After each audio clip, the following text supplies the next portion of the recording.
Eric on the show today, and he was kind of the impetus behind this innards. So that'll at least give us talking points. I don't know if we'll get to all of them. I don't know if we'll follow it, but it's there if we need. Ooh, interesting thing. Use strong passwords. Remember this conversation, Bill, from OTC? And it is geared towards Windows. You can tell by the fact that it talks about antivirus. And yes, there are Linux antiviruses, but who uses those? Well, I mean, I'm not even using it on my Windows box now. Just Windows well, that's Defender. because, Windows Defender is an antivirus. Yeah. Well, I guess I have to do the XFCE because my teeth are not holding steady for the KDE one. Yeah, I can do it. I've KDE chosen the more, Mozilla. I can do the KDE one. KDE is more my style because I'm running Neon most of the time. Or Bill can do it. I don't see him listed on. See, I have to do the XFCE because my teeth are not holding steady for the KDE one. So Majid, and then Moss, and then I've chosen the Mozilla. And then Joe. All right. Yeah. You can do the Mozilla put me one. wherever you want me. I don't. Okay. There. I'm still trying to get things set up here. Why won't it let me change anything on here? Because I took away your rights. I would. For pity's sake. I keep telling Londoner, do not put the links in. We don't need an article with 500 links. What's wrong with that? If they want to find the links, they can go look up the article. That's why we linked the article. Well, but... yeah. JJ, what's that? That was me trying to type.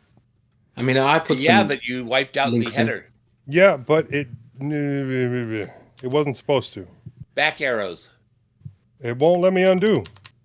Conflict, undo, redo with multiple users, use document, repair. I undid. Okay, well, it's not changed for me. Oh. Well, you want that one? I'll put Joe. Okay. It's there. You're having now I'll trouble refresh. there, Joe. Yeah, nothing's working right today. Did you do a reboot? My view just pushed over to the side, too. I blame Bill. You blame your lack my of headphones rebooting. heard it. My headphones heard what he said, and their feelings were hurt, and now they're messing with my computer. I'm sure they sound just fine. I'm sure they're perfectly nice headphones. They just Well, let's get the show on the road, guys. Okay, well, I still don't see the updated... You're signed in twice. Go look at the other one. See if that one's working. Why is my name on this KDE's new distro? I thought that was Bill. Okay, well, we can put Bill there. And then I had the next one. Yeah, that was Mozilla. You had the Mozilla one. Which is currently JJJJJJJ.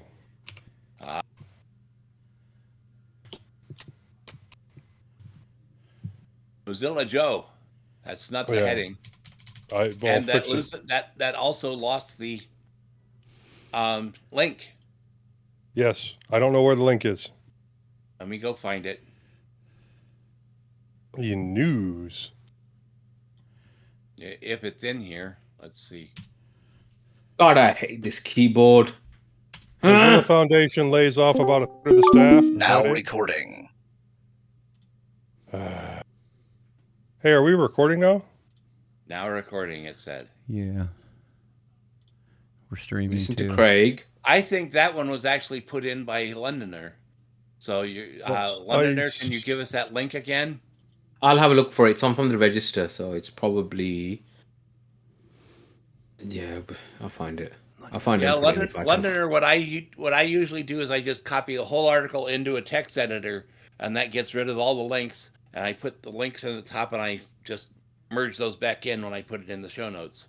All right, sorry about that mistake, guys. What mistake? No worries.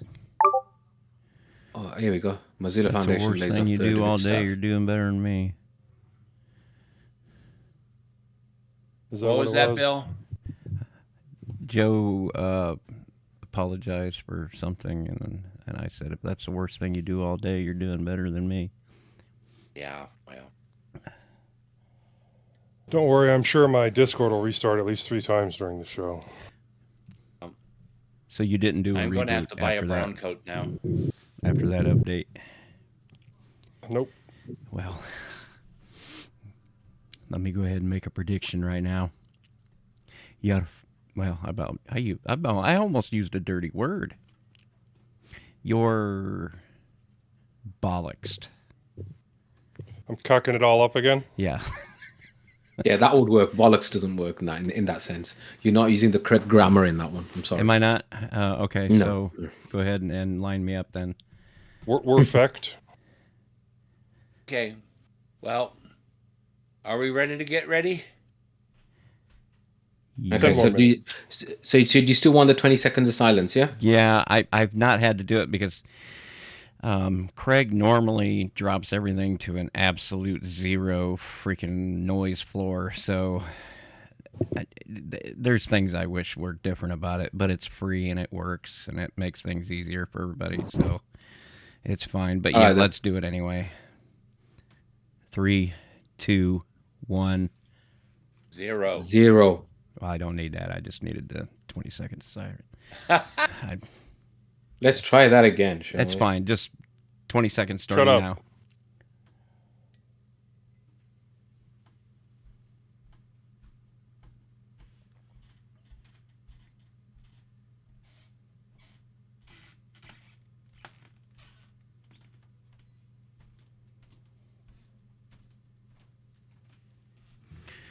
Okie dokie. Okay. Bill, the problem with moving to Denmark is you can't drive there. Good. Yeah, he's going for a career change as well. Anywho, welcome to mintCast, the podcast by the Linux Mint community for all users of Linux. This is episode 450. This is episode 450.5, recorded on Sunday, November 10th, 2024. Well, I'm still Joe. Barely awake, I'm Moss. Considering a move to Denmark, I'm Bill. Crossing the streams, I'm Majid. So, first up in the news, Mint Monthly News, October 2024. XFCE 4.20 pre-release, published for testing. KDE's new distro, Mozilla Foundation crumbles as third of staff cast off. In security and privacy, we have realized that we are secure in our ignorance and there's nothing for us to talk about. Then in our wanderings, Bill upgrades fasts and break things. Joe fixes even more things. Moss goes paperwhite and I headbang. In our inner section, we're going to talk a little bit about digital hygiene, and no, that doesn't mean washing your hands. Finally, the feedback and a couple of suggestions. Please remember, if you want to follow along with our discussions, the full show notes for this episode are linked in the show's description. Okay, so starting off with Mint Monthly News. Actually, just before I say that, 450 episodes. Wow. That's something, isn't it? mintCast is a very old... We started this in November of 08. Yeah. Bloody hell. I mean, we Anyway.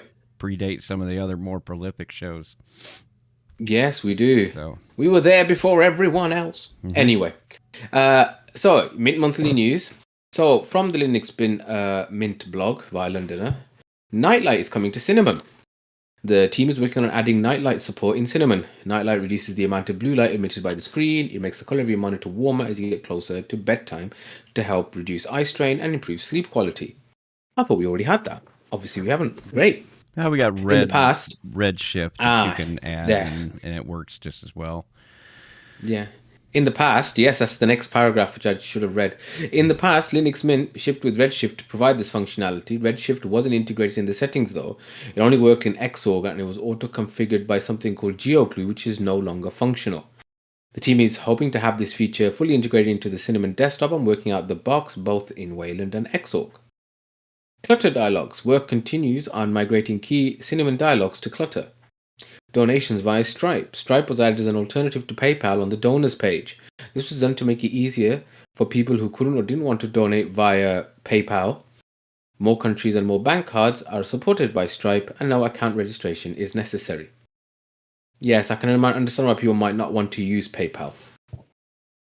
Looking at the owner. Framework laptops. The team started working with Framework. They're hoping this will lead towards a great partnership. Framework provides a concept which is quite admirable. They make high-performance laptops which are easy to upgrade, repair, and customize. They want to achieve full compatibility with Linux Mint and the Cinnamon desktop. That's also very important to the team because it means they can recommend this brand within the community without having to worry about compatibility issues. Their laptops are packed with components the team doesn't have or technologies which haven't really been focused on yet, and this will boost new areas of developments for Mint. Clem says, the laptop 13 they sent me just arrived today, so I won't be able to review it until the next blog post. Spoiler alert, I like it. When it comes to hardware, I love it when the product feels special and is of high quality. I've had many different computers in the past. The ones I enjoyed the most weren't the most modern or the most powerful. They were the ones I grew attached to, either because they were very well built, or because I loved something unique about them. I still mostly work on a Mint Box 3 and an old MacBook Pro Retina display. I'll be comparing this laptop 13 to those two next month. End quote. Hello Tux Garments. Some of the Mint branded clothes will soon be discontinued. Hello Tux unfortunately can't source the green Mint t-shirts anymore. Some sizes are missing, some are reduced. The old Mint logos will probably also be eventually removed. If you like green shirts or the old logos, don't wait until they're gone. Boy, nice I didn't even know we had those. Well, it's good to see that there is some work with a vendor. I always think, if because I know that you can get framework laptops which do have Linux pre-installed or no OS, and it'll be nice if Mint was one of the options. I agree. I have everything I've seen about framework laptops I have liked. Yeah, I just hope even if Linus Tech Tips is a major investor. Yeah, I mean, my only thing is, well, I hope that the company stays afloat for a reasonable amount of time and does well, so that because the promise really here is not so much the laptop that you're getting, but the fact that you can upgrade it and repair it and all that sort of stuff very easily. So obviously, company needs to be around and still be making stuff in 5, 6, 7, 8 years time. So I hope they do well so that that goal of theirs can be achieved. If on the other hand, something goes wrong and the company goes down, then I mean, apart from the fact that it'll be a great loss to the whole community, the USP of having a framework unfortunately gets lost as well. So they've been around for 4 years now, so yeah, no, it's good. It's good. Okay, then go on, Moss. You're next. I am. Oh shucks, can't find the show notes here. XFCE 4.20 pre-1 pre-release published for testing from Phoronix via Londoner. Right on schedule for releasing the XFCE 4.20 desktop in December, the pre-1 pre-release was posted on Friday for testing.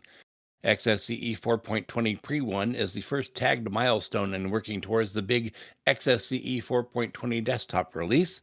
This also marks the feature freeze and string freeze for XFCE 4.20. XFCE 4.20 has been continuing its work around Wayland support, various modernization improvements, and other efforts. The XFCE 4.20 release notes will be out around the official release date of 15 December.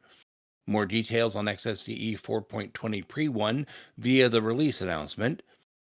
XFCE 4.20 pre-2 as the next tagged milestone should be out at the start of December. I'm excited about Any this. XFCE users out here? Oh, yeah.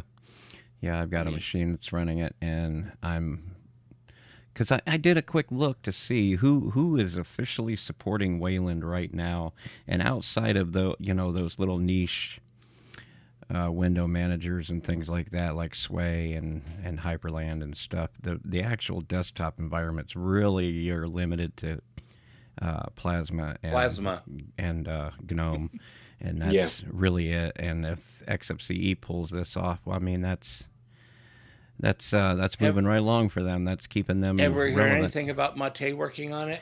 I've not seen anything. I mean, I don't know. Of course, I don't follow it that closely, but it feels like development is kind of slowed a bit, and I'm wondering if that's because of all that Nix nonsense that seems to be taking over some of the greater minds.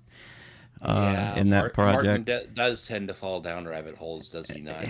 Nix seems to just swallow up Nix everybody. is his thing, isn't it? Oh, jeez. We need to get Martin on this show. I mean, we've had Alan. Well, yeah, we should. So if you're listening, Martin, open invitation. Yeah. Or Mark Johnson, even. We'll take. Come on here and sell Nix to us, because. Or don't do that. I'm sorry, Nix folks. I installed Nix on one of my computers. I cannot get it to actually run. Yeah, that says it all, doesn't it? It's funny to me, and I know we're getting off on a tangent here, but Nix, for people that use Nix, they start having weird esoteric problems that are almost undescribable, and the only thing they will not do is blame it on Nix. The one thing they will never admit is, had I stuck to something a little more normal, I wouldn't be having these problems, because once they go to Nix, they don't go back. I've got one friend on Mastodon that's just 100% Nix, and she keeps having problems, and she keeps saying, yes, but I love Nix. I know it's Nix, but I love Nix. I can't go back. I need to try it and put actual effort into it the way I did with Arch. But see, even as an Arch user, you recognize that there are use cases that Arch is probably not always going to be appropriate for. And I'll let you say it, Majid. I can't believe I got that far into it. But what's Arch? Yeah. Arch is a simple Linux-based distribution for... Bill! Do you run Arch? I do. Oh my God! I had no running gag, idea. Guys. Get over it. Anyway. It's still funny. I'm still laughing. I'm still running Dank Nix on my Pine Tab too. Hey, there you go. Well, that's hardcore, isn't it? Anyway, before we find out about Bill's new distro of using Arch, which we never had any idea about, maybe he's got a new distro he wants to talk about. Okay, let's have a look at this. KDE's new distro, ButterFS-based immutable Linux OS with Flatpak and Snap. And this is from Linux Yak. Linux Yak? Ooh, likey. Surprises never end. The KDE project is about to take a bold step by introducing its own Linux distribution. I thought we already had that, but okay. Here's what it's all about. Introduced at Academy 2024, KDE Linux, codenamed Project Banana, is a brand new, still in development initiative by the KDE devs to bring seamless, user-friendly experience that merges KDE software's reliability and rich interface with cutting-edge Linux technologies. Immediately, we want to clarify that this isn't a rebranded version of the well-known KDE Neon developed by KDE Community. KDE Linux is an entirely new project with completely different technical approach under the hood and ambitious goals for both developers and end users. The distro is designed to be a bulletproof, highly user-friendly operating system that showcases the best of KDE technology, a system that KDE can confidently recommend to casual users and hardware manufacturers. They're going to shoot themselves in the foot a bit later on in this article with that statement. But anyway, keep going. Right. With an eye on simplicity, the OS will use ButterFS for its file system and introduced an image-based, that is, immutable approach, allowing users to easily switch between different OS versions, ensuring a secure, flexible experience without the stress of traditional system management. KDE Linux will feature rolling OS updates based on snapshot releases and employs systemd boot with custom theming. All mutable data, such as user home directories and cache locations, is encrypted for enhanced security. Moreover, the architecture also includes an image-based A/B update mechanism with rollback capabilities and a recovery partition for added resilience. Users can benefit from an automatic backup system using ButterFS snapshots, which includes a user-friendly GUI similar to Apple's Time Machine. I bet it's what's that one we use? Time shift. Using Arch as a base. See, this is my point. Using Arch as a base, KDE Linux aims to attract a broad audience, including KDE developers, enthusiasts, and hardware vendors. It will include applications from Flatpak and possibly Snap, helping to keep the core system and applications separate for greater stability. Among KDE Linux top priorities are a high-quality user experience in a system that does not break. Or at I mean, seriously? Did somebody actually write this, having written the bit about Arch and all that? Anyway, it doesn't matter. Just keep going. Look, it's an Arch immutable, okay? Wow, those two things that shouldn't go together. It does make it less destructible. Yeah, in the sense that, a Category 3 hurricane is less than a Category 4 hurricane, but it's still a bloody hurricane. Yeah, a system that doesn't break, or at least is easier to recover if things do go awry. To keep development accessible, KDE Linux requires no packaging knowledge, simplifying the process for anyone wanting to contribute to its growth. In keeping with modern expectations, KDE Linux will feature technologies like Wayland by default and a read-only based system, similar to other immutable plasma-focused Linux distros like OpenSUSE Kalpa and Fedora Kinoite. SteamOS. Well, no. This approach ensures that the core operating system remains tamper-proof and reliable, while user-specific data remains flexible. There are several editions planned for KDE Linux, each built to suit a different group of users. The first one is the Testing Edition.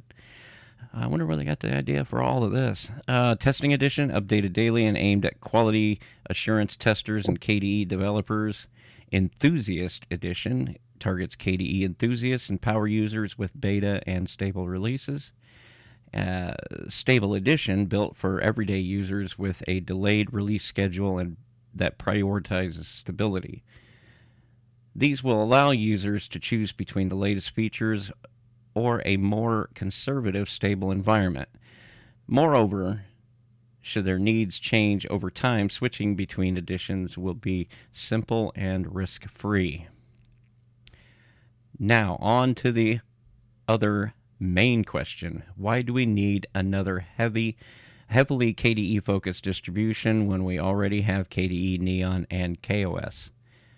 The main difference lies in the fact that unlike some other Linux distributions, KDE Linux will be distributed by KDE itself, which brings... Isn't KDE Neon like that? Neon is a community edition. Okay, fair enough. I thought Linux was community, but okay. This brings many advantages. First, it ensures a clean chain of responsibility that isn't reliant on third parties, enabling KDE to build direct relationships with hardware partners and recommended KDE Linux without favoritism. I think that's probably your biggest reason right there, is hardware vendors trying to come up with something that appeases them. Oh, you mean like Tuxedo and stuff? Right, exactly. Furthermore, KDE Linux will use systemd tooling such as systemd sysupdate for seamless updates, making it more efficient compared to other distros relying on different update methods. For those unfamiliar, systemd sysupdate is a system service that allows unprivileged clients to update the system, which brings the benefits of an image-based design, including immutability, automatic updates, adaptability, factory resets, and uniformity. On top of that, the distro will also distinguish itself by a forward-thinking approach to software distribution. Instead of relying on legacy packaging systems, KDE Linux will focus on modern deployment systems such as Flatpak and systemd sysxt, a set of useful functionalities for managing system extension, images, and keeping the applications and the immutable-based system separate for easier maintenance and development. This means developers don't need traditional package skills. They simply target Flatpak and other containerized formats. Lastly, another unique aspect is KDE Linux approach to long-term maintenance. In case the distribution reaches its end of life, the KDE team plans to push a final update that transforms KDE Linux into a different supported distribution, ensuring users always have a path forward. In other words, change it back into Arch. Yeah, I think I've mentioned before that I think that this is going to be the way of commercial Linux on desktops and laptops in the future. These immutable systems are much harder for your normal user to break and much easier to maintain. And then they just, end up using snaps or app images or Flatpaks in this case to install and use all their applications, which should not impact the operating system itself. So I expect to see more of this in the future. And since I see, and they haven't really come out and said it in the way that makes sense to an Arch user, but if they've got these 3 editions, then they must be holding back package upgrades, which is the one thing that most people are a little iffy about anything Arch based, is just how quickly you'll get updates and well, it's the same thing Manjaro does, though. Well, Manjaro, yeah, kind of. A lot of your Arch based distros will do that. Hold off on all of the updates until they're relatively sure that they're stable. Right.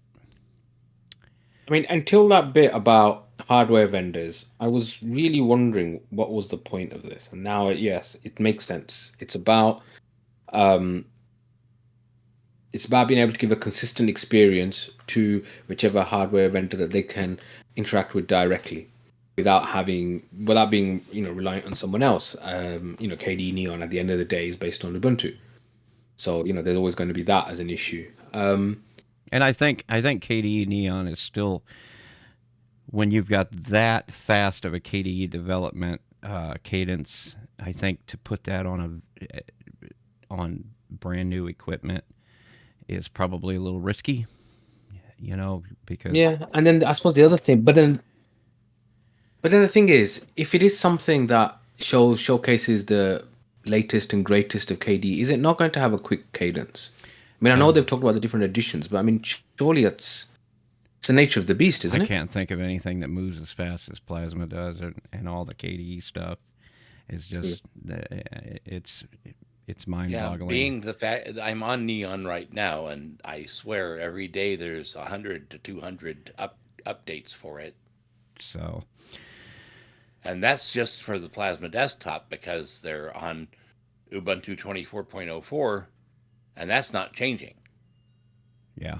I mean, it's interesting actually because GNOME, there's been some stuff on the internet because GNOME already has a distro which is supposedly for people who want to develop for GNOME. But one of the GNOME devs has, also floated the idea of a full-on GNOME distro, kind of like what this is. So maybe this is just a window into the future. Maybe this is the way, as Joe said, this is the way things are going. GNOME OS.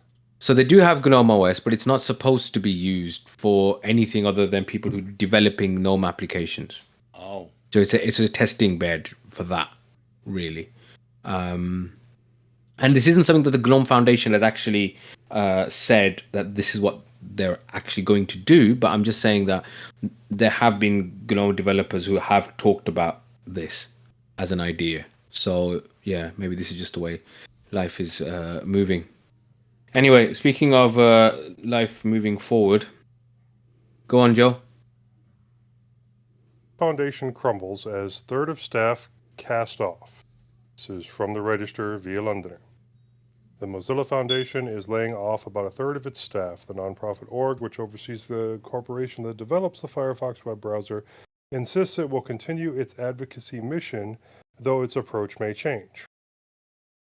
The Mozilla Foundation is reorganizing teams to increase agility, impact as we accelerate our work to ensure a more open and equitable technical future for us all, said Brandon Borman, VP of Communications at Mozilla. In a statement to the Register Tuesday, That unfortunately means ending some of the work we have historically pursued and eliminating associated roles to bring more focus going forward. We're not sharing a specific number, but it represents about 30% of the current team. While Mozilla Foundation declined to quantify the number of people being let go, it reported 60 employees on its 2022 Form 990 disclosure, which was filed November 15th, 2023. The register understands the current headcount is closer to 120, so presumably around 36 people stand to lose their jobs. Mozilla Foundation is a 501c3 nonprofit advocacy organization that runs subsidiaries Mozilla Corporation, the Firefox browser, and other consumer products, Mozilla Ventures, a tech for good investment fund, Mozilla.ai, an AI R&D lab, and MZLA, which maintains the Thunderbird email client. The Foundation's advocacy efforts follow from the Mozilla Manifesto, which calls for the Internet to remain a global public resource that's open and accessible. Thus, it pursues policy advocacy, privacy research, and online campaigns in support of its stated mission. The restructuring affects Mozilla Foundation, and it may somewhat limit the organization's advocacy effort. We want to clarify that the restructuring has not dropped advocacy. On the contrary, advocacy is still a central tenet of Mozilla Foundation's work, and we are in the process of revisiting our approach to it, said Borman. A prior version of that statement sent to the register, then revised, made a more expansive commitment. The initial wording suggested advocacy would be part of Mozilla Foundation activity. The adjusted framing suggests that advocacy efforts will be dialed back. Mozilla Corporation in February laid off about 60 staff, representing about 5% of that software maker's headcount. Those cut followed then CEO Mitchell Baker's decision to step down and resume her prior role as executive chair of Mozilla Foundation. Mozilla Corporation's current CEO is Laura Chambers, who is leading the Firefox maker toward new sources of revenue, namely advertising. In its consolidated financial report for 2021 and 2022, Mozilla Foundation and its subsidiaries reported more than $1.2 billion in financial assets, up from around $1.1 billion in 2021. Royalties, largely fees from search engines, fell to $510 million in 2022 from almost $530 million in 2021. During this period, revenue from subscriptions and advertising reached about $76 million, up from about $57 million in 2021. Okay, and you wonder if their executives would stop giving themselves pay raises, they could keep a few more employees. Maybe. Are they giving themselves pay raises? Oh, yeah. Let's pass around a coffee can and help Joe buy a new 9-volt battery. Yeah. For a smoke detector. Oh, yeah. No, I've got the 9-volt battery over there. I just haven't put it in yet. Who could be bothered? Well, it's going beep every few seconds, so. It's funny. Yeah. I think this is worrying news because, Mozilla is one of those kind of tentpole companies that we have in open source. There's a couple of others out there, Proton maybe or whatever. And we need them to do well for the sake of the whole free and open source community. There have been discussions around saying that Mozilla has been overreaching over the last decade, trying to implement new services and new concepts, Firefox OS phones. And the reason they were doing that was because they were attempting to find a niche where they were actually making money. Exactly, and this is the point I was going to get to, which is that they tried these things, they then didn't work out, which has now made them extremely vulnerable because they don't actually have many revenue streams. There is a interesting video on YouTube by Martin at TechAltar, which talks about how 90% of Mozilla's revenue comes from the Google deal that they have. And if you're that dependent on something and you've got no other revenue streams, yeah, it's worrying. It's worrying because it's just not a sustainable way of running a company. Okay, on the concept of their salaries, the average Mozilla executive compensation is $213,745 a year, and the CEO in 2020 had her salary risen to over $3 million in the same year that they laid off a half of their staff. That doesn't surprise me one bit. Nah, I mean, it doesn't surprise me, but I also kind of know how businesses work in one sense, in that if you're going to try and attract people to turn your company around, you're going to have to pay. According to Hacker News, the current salary for the Mozilla CEO is $6.9 million. Okay, So that's more than doubled obscene. from what it was just in 2020. Okay, that's a bit obscene. I'm sorry. The old socialist in me is coming out there. Come on, 6.9 million. Yeah, I'd do it for half that. Boy, I'd do that's from Hacker News. They fired developers to save money and put all the money saved into the CEO's salary. Okay, so now my sympathy's going down now. Yeah, it makes me think of the schools. It's been a while since I went on a school rant, so here goes. The year they closed one of our oldest high schools here in Fort Wayne, that exact same year they gave the superintendent of Fort Wayne Community Schools a $26,000 a year pay raise. The whole reason why they said they had to close the schools, they couldn't afford to keep it open, but yet they can afford the pay raise for the superintendent, who was already one of the top earners in the state. She actually earns more money than the governor of Indiana. And that is the truth. And Fort Wayne isn't even the largest city in Indiana. No, we've actually got more of the top earners in Fort Wayne than they do in Indy. Who knows? But it's always... Let's stop. I know it's my own bitter poison I'm spewing out here, but I think we've had enough. All right. Go on then. Okay, so that does it for the news. On to security and privacy. Crickets, and more crickets. We are secure and appropriately private, apparently. Are they securing cricket bats now? Yes, they are. So yes, there's nothing in the security and privacy for this week, so we shall move on to that lovely part of the show, the bi-weekly wanderings. That's right. Oh, yes. So go ahead, Bill. All right, I'm on it. It's been a couple of weeks since I've been on the show, and a couple of things have happened. So my health continues to improve as my exercise routine increases in intensity. I must say I'm quite proud of what my body is still able to accomplish in spite of my age and the unhealthy lifestyle that I've been living for the past couple decades. I was a little worried about my heart and overall cardiovascular disposition going into the regimen, but I must say there's been no lightheadedness, dizziness, or anything like that at all. Headaches are all but a thing of the past. The headaches was probably what really pushed me over the edge to take steps. But they're gone. Sleep and energy level is much improved.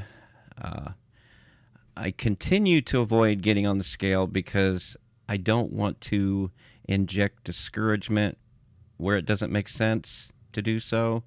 The goal of my endeavor is to improve health, and that needs to remain my focus. Now, that's how I felt when I wrote this. Since then, I went ahead and got on the scale, and much to my happiness, when I started, I was 314 pounds, and when I got on the scale yesterday, I was 282 pounds. So there's that.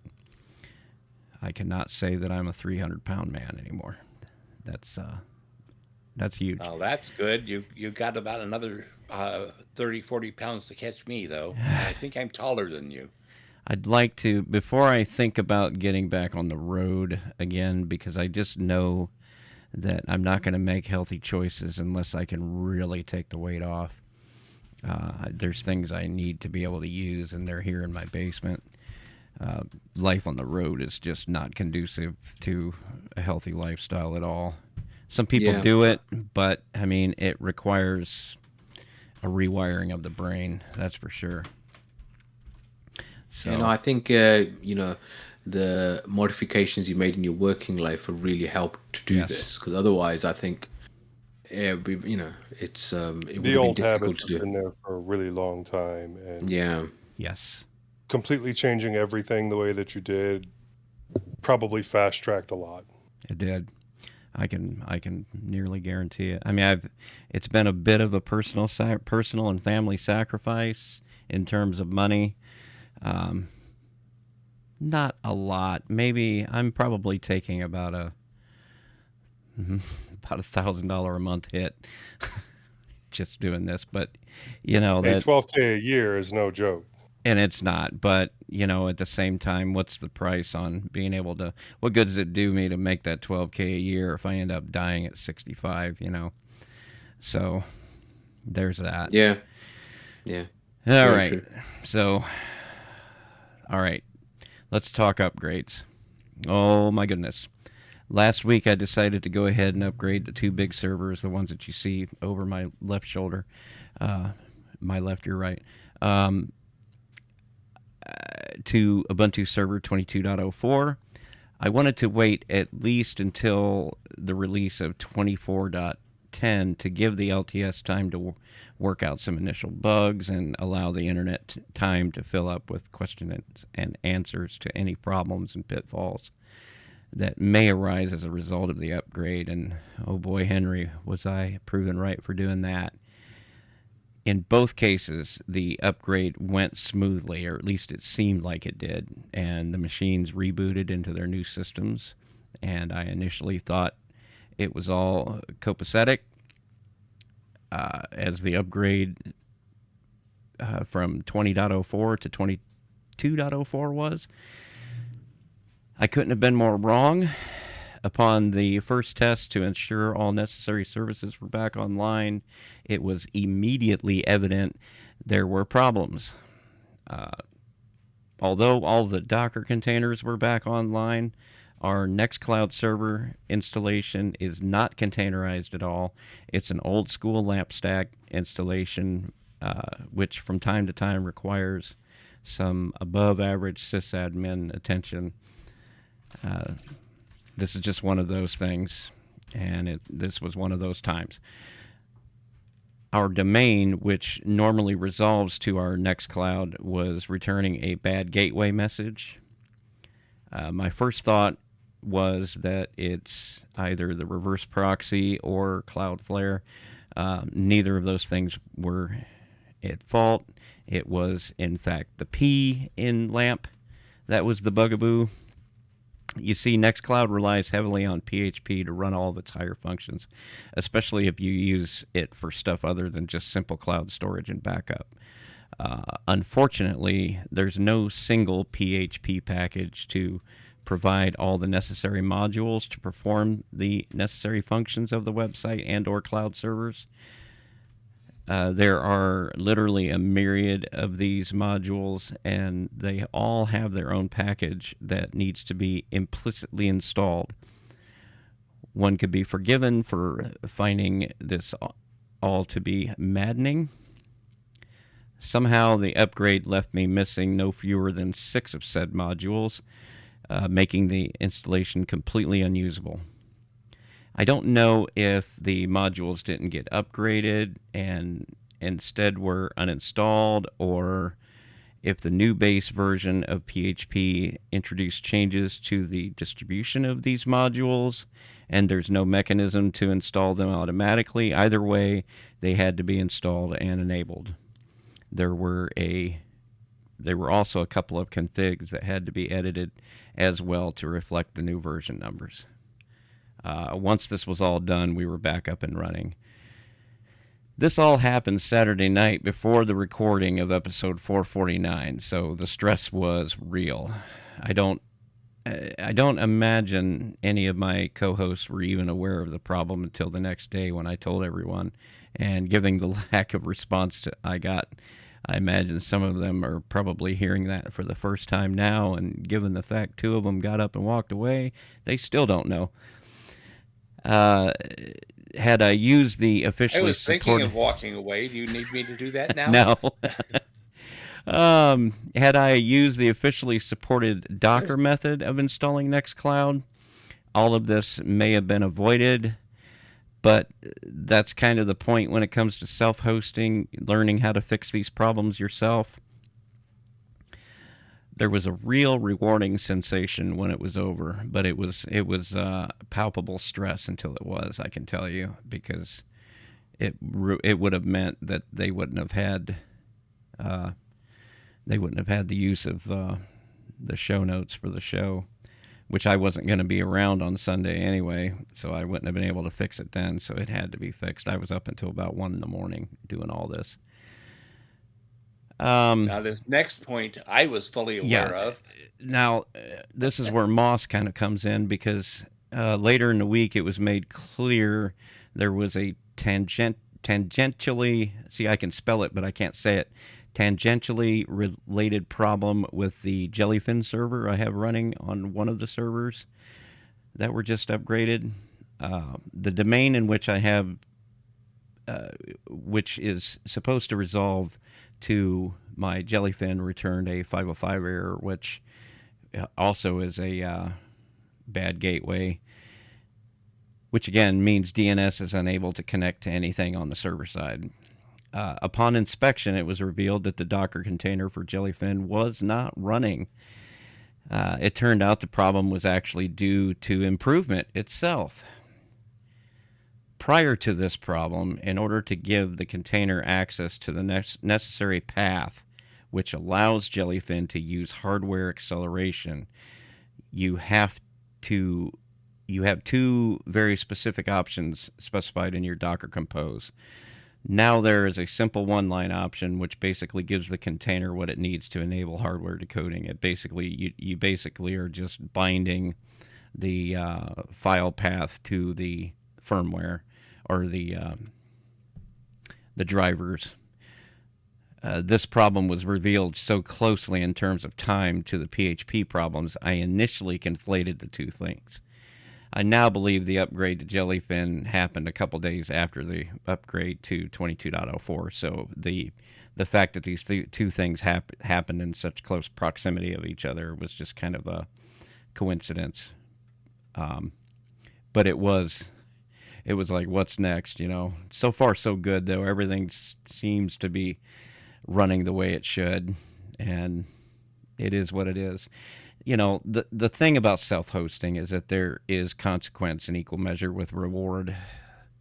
Learning to build these services and getting them up and running is one thing. Keeping them running is quite another, and can prove challenging. Often changes are made that completely move the goalpost. You have to be ready to retool at times. It's good to keep track of what you do as a reference. Perhaps write a blog describing what you did to build something, and then write more when you have to fix things. It can be a lot of fun, and you can learn a lot, but you have to be aware of what you are taking on. Moving on, that's something I need to agree with you, actually, because I'm struggling with Jellyfin on my NAS. I'll get to it in my bi-weeklies, but I'm sure it's just some minor issue, but right. And Jellyfin, especially these things, if Jellyfin made a podcast where they talked about all of the changes that they made, like this was just one thing. It's not like they made this change and then hardware acceleration stopped working. No, they made this change and the container just refused to launch.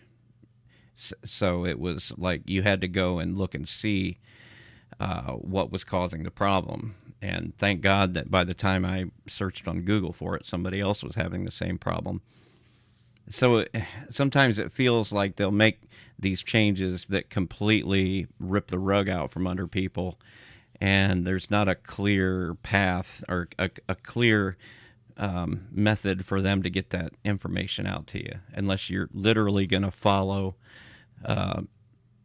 some sort of blog post or something from every developer that you install software from. So also I've completed building another purpose-built machine, though I'm not sure I'm going to keep it as is. The problem I had was that while at the Mid-America Trucking Show, which we go to for 3 Fat Truckers every year, I can only run 2 cameras at a time, given that most laptops only have one USB host adapter. Any more than 2 makes the whole thing fall flat on its face. I wanted to provision for at least 4, preferably 6. The only way I was going to achieve this was with multiple USB host adapters, and the only way to do that without a Mac and Thunderbolt is with a desktop. I built the machine out of a Lenovo P92M motherboard and 2 PCIe USB cards that I had laying around. I purchased the Lenovo a couple years ago for parts. One of the 2 servers I was talking about in my upgrade section is a Lenovo P93M ThinkCenter, which is similar to the P92M, not quite. With a combination of the 2 USB cards, I'm able to run 5 cameras with this machine while having to use CPU encoding on OBS Studio.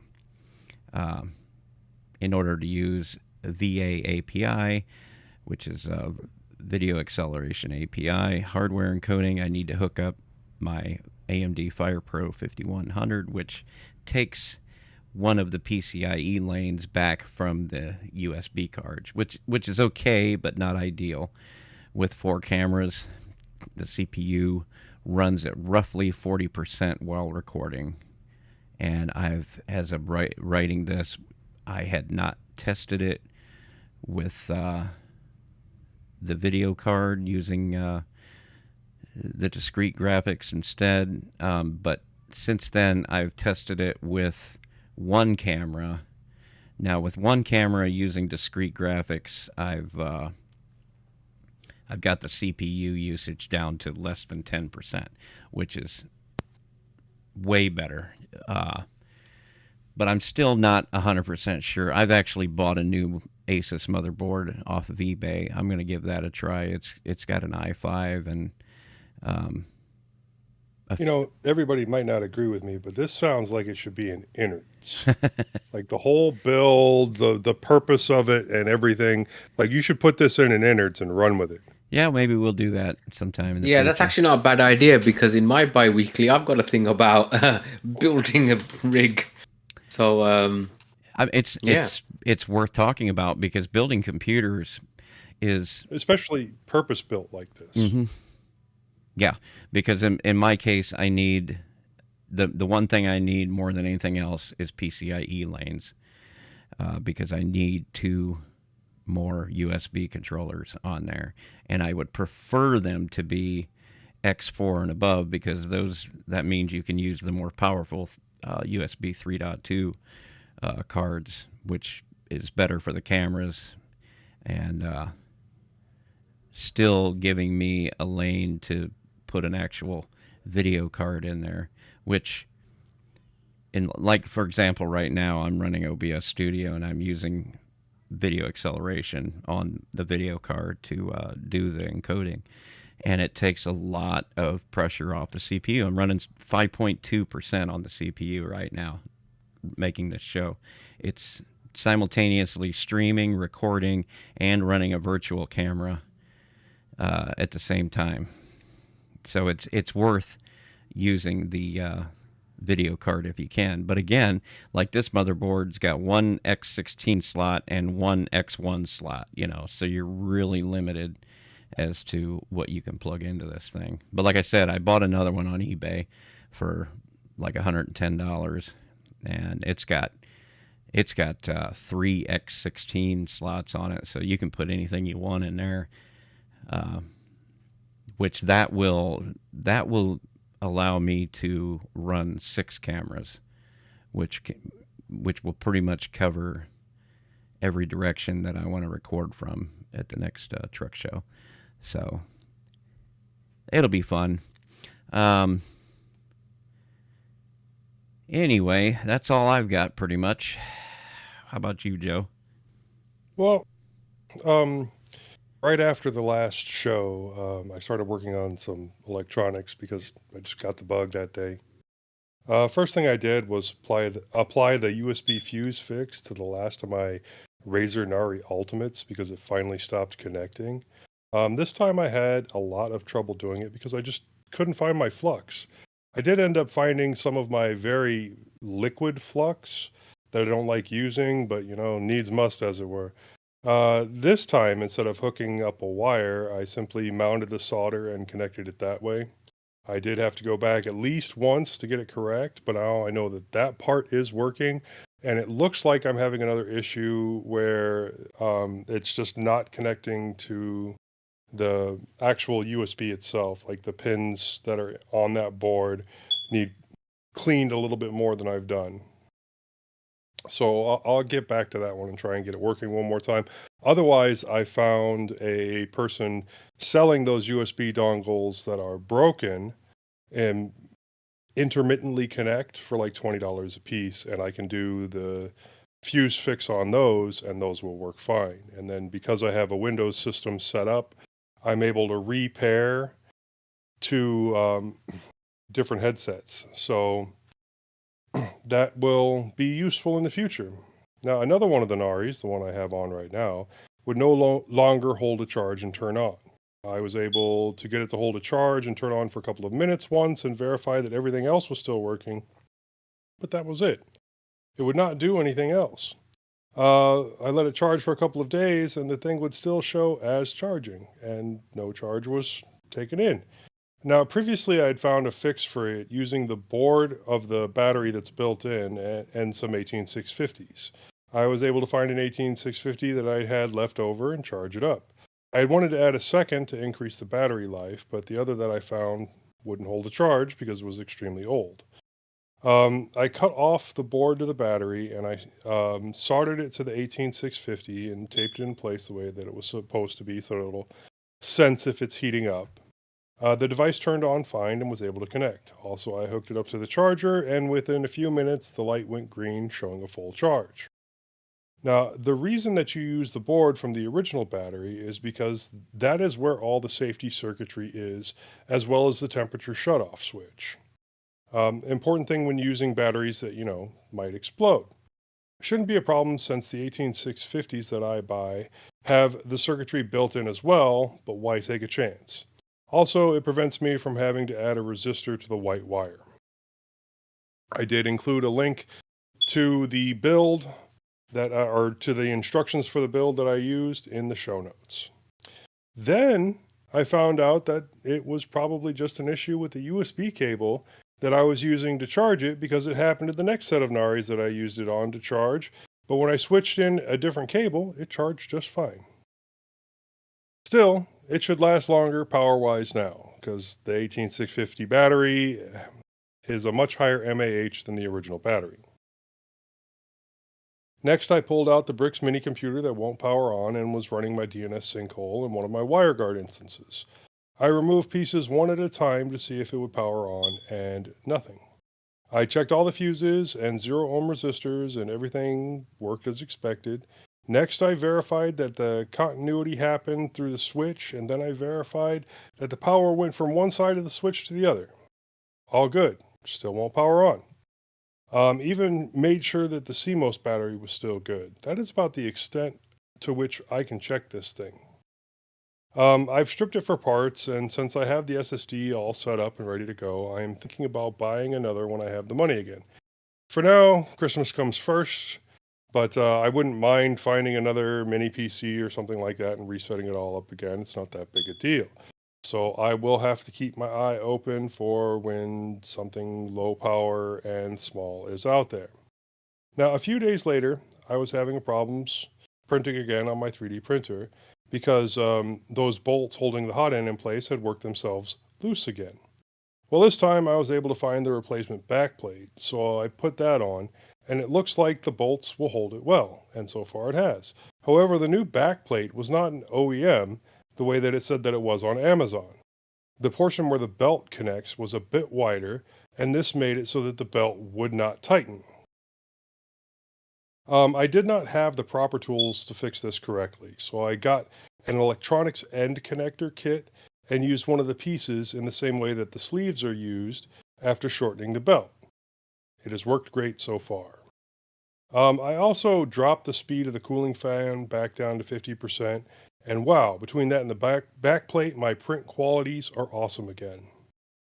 I also went to my son's robotics competition yesterday. There was 30-something teams there designing and running robots made to pick up plastic rings and put them on stakes. I found it very interesting to see the different types of strategies involved running the robots, some defensive and some offensive. There was some programming involved as each team was allowed to use some automation at the first part of the match in order to see which bot could pick up the most rings without someone using the controller. Most of the designs were very similar. Grab the stake, hold it at the correct angle, and then scoop up the ring, run it up a belt, and put the ring on to the stake at the end of the belt. There were some non-mobile stakes set at different heights, and there were some creative ways that the teams got them on there when they were able to do that. Now, I like the idea behind this, and I do hope to be able to go to some of the future events and see how or if the machines evolve in the future. And I love how happy my son was while doing all of this. It was just really fun to watch him in his element, as it were. So, something for me to look forward to. Moss? Oh, me? Oh, okay. I worked one day this bi-week, nothing exciting. I went to my open house event at ETSU and it was a horrible disappointment. The promised mobility access was almost non-existent and I was exhausted before I even got to meet with a counselor, which I didn't because we left early in pain and I was lucky to have the energy to drive the 2.5 hours home. I have disenrolled. I might try again in summer or fall of 2025. I have been assured that I do not have to pay another enrollment fee to do that. But I was very disappointed. I got to hear nothing about online schooling at all. I'm sure there's more people I need to talk to find out whether I can do it. But I mostly was, due to some things that were going on in the real world, I really did not have the spoons left to deal with that and everything else. And see, I didn't talk about it. Got a bunch of stuff back from Joe. My Turtle Beach headphones supposedly fixed. Another headphones, my disabled, the other headphone seems to be kind of sticky on the outside. I'm not sure about wearing them. My disabled Lenovo. They're just disintegrating because they're old. My disabled Lenovo ThinkCentre M700 Tiny, which may become my wife's desktop machine. Also an Xbox labeled headphone holder, which does nothing. It's supposed to light up or something, but no dice. I plugged it in. I've done everything I could do to it. There's a switch on it that does nothing. And yeah, blah, blah. It's meant to hold your headphones up. That's true, but I don't need anything to just hold my headphones up unless it actually does something, which it doesn't. So, okay. I ordered a used Kindle Oasis Paperwhite reader. Used because I don't think Jeff Bezos needs any more of my money. My Fire tablet has, through updates, made itself entirely or nearly unusable as a reader, as I need to go through a bunch of menu options before I get to the reader. Since this is 99% of what I use the tablet for, and since I have the Pine Tab 2 if I just need a tablet, the Fire tablet will be recycled after I receive the reader. It should be here Monday. By recycle, I mean I'll try and find some other unwilling or unknowing bozo to sell it to. Updates on my Pine Tab 2 have been interesting, as I'm really not that into Pac-Man as an update manager, but it's still going. The tablet thinks it is upside down, so I have to lock it in place to use as a tablet, which limits its usability. I should be asking questions on how to fix this, but I haven't had the spoons to do so. And yeah, I can get it to where I can use it as a reader tablet, and that's what I want it to do anyhow. But I won't need it to do that as soon as I get the other. It's really weird when you set it to automatically change according to which way it's tilted. It actually does the opposite of what you want it to do. So like it'll show upside down when it thinks it's right side up. It'll show right side up when you want left side up, etc. It's just not. It's not fun, but I'm sure there are things I can do. I just haven't had the spoons and the time to start asking people about that. We strongly considered moving to another area, as Bill did, but for now have decided to wait things out. I also thought about pulling my minuscule amount of money out of the stock market, but didn't jump fast enough. If I'd have done it on the Monday before the election, as Warren, what's his name, did with his money, I would have had about $500 that I did not put into the market. So I would have made $500 profit. But today it's down to where I have zero profit. Thank you, stock market. Thank you, election. Has there been some kind of election? Didn't hear. I don't want to talk about it.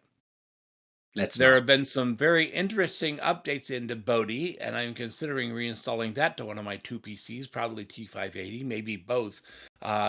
There were some discussions today about whether they want to continue using Ubuntu or just go with Debian to base Bodhi on. And right now it seems to be leaning towards just going with Debian, which I'm for, actually. Although I haven't used it much. When I did use it, I didn't see anything much different about it. But at the time I had Bodhi on one partition and DebBodhi on another, and there's no use having two versions of Bodhi on your computer, even if you love it, which I do. It's getting to be music season again. I skipped the Ohio Valley Folk Festival, as I have done every year since 1994, but I have a couple of online things coming up this week, and Gefilk is getting closer, second week of January. I have now sold over $350 on my Bandcamp page, but that's like over 8 years. Obviously, I'm not breaking into commercial radio anytime soon.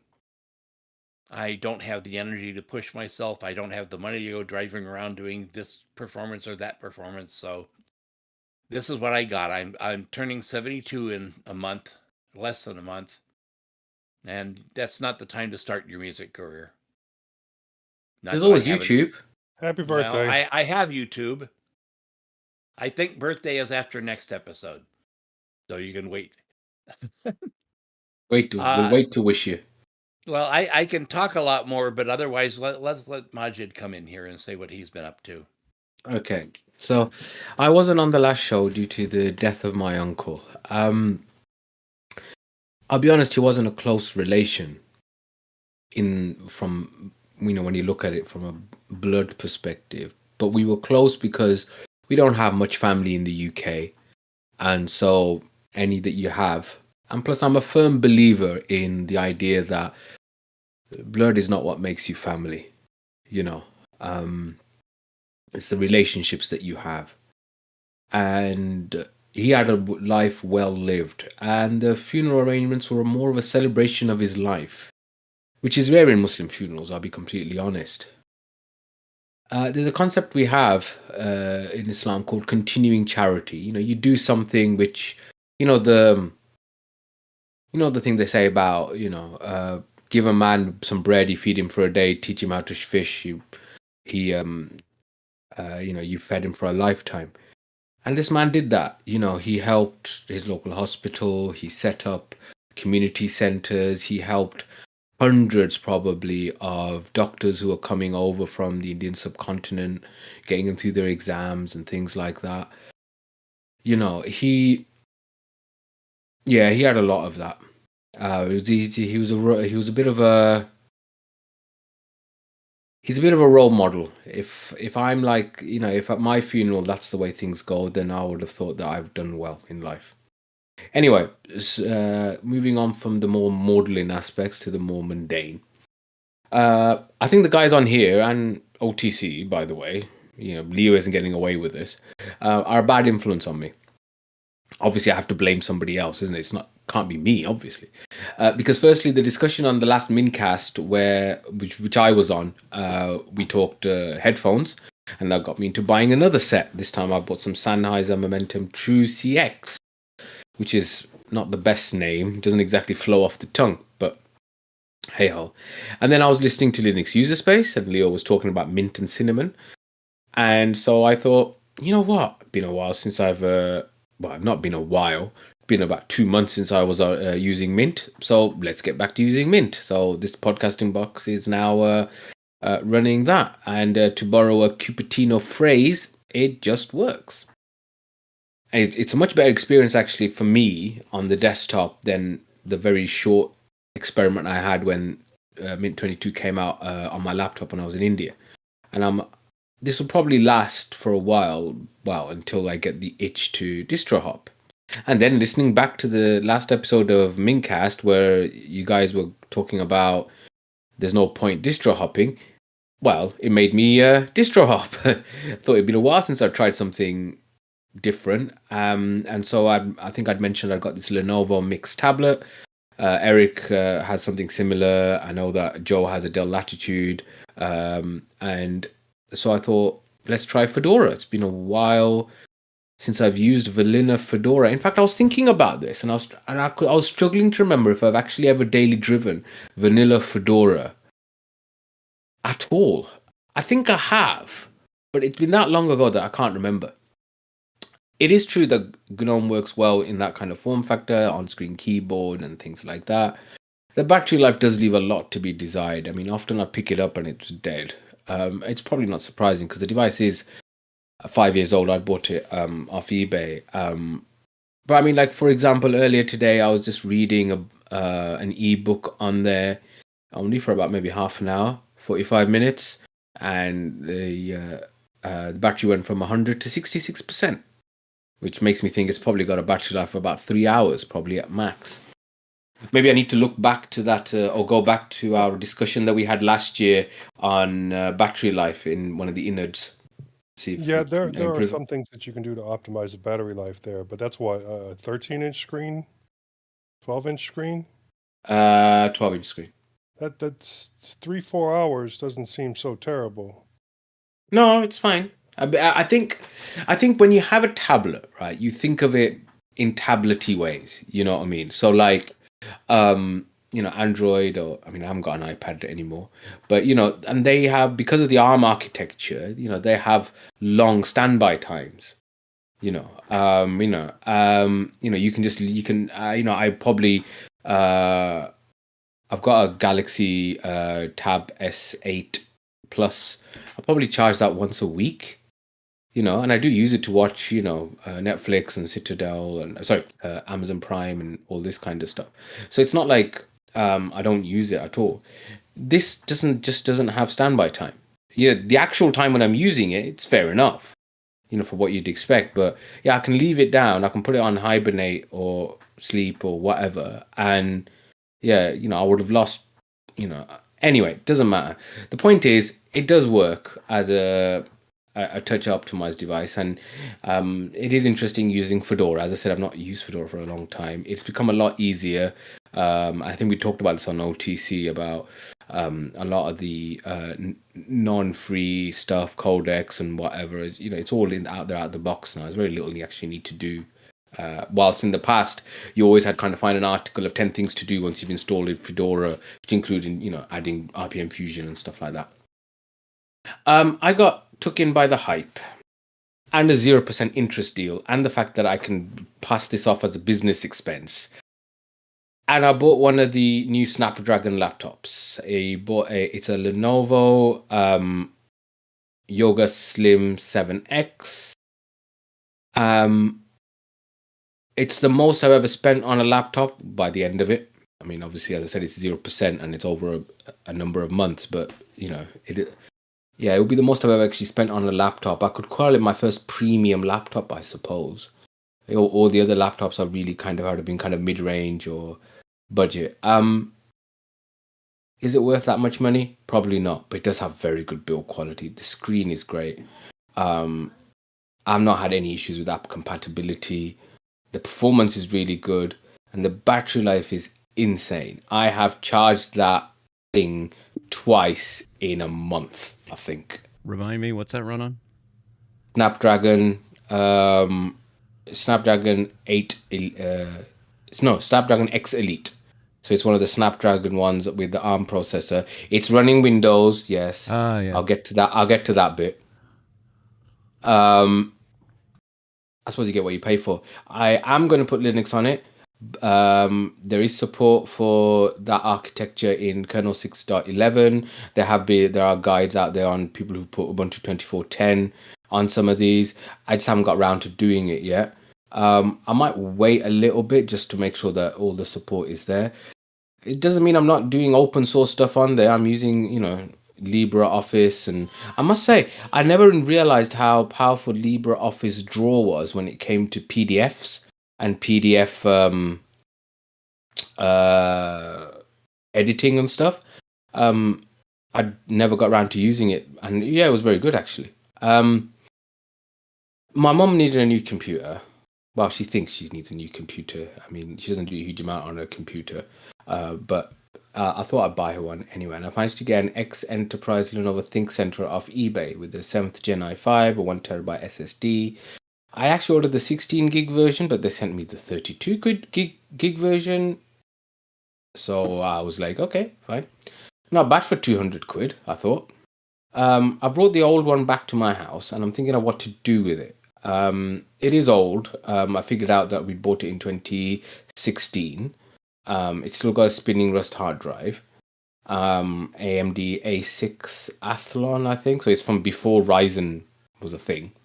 I bought an SSD. It's here, came yesterday, to replace a spinning drive. And my plan is to upgrade the CPU, get a second-hand GPU, and turn it into a gaming rig with my son.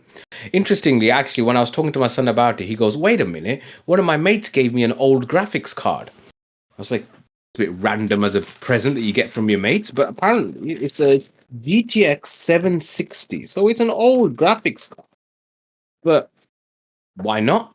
It was free, so I'm going to put that into it. Distro wise, I thought about Bazite, and then I thought maybe I'll actually go for Nobara, which is a kind of gaming focused Fedora spin.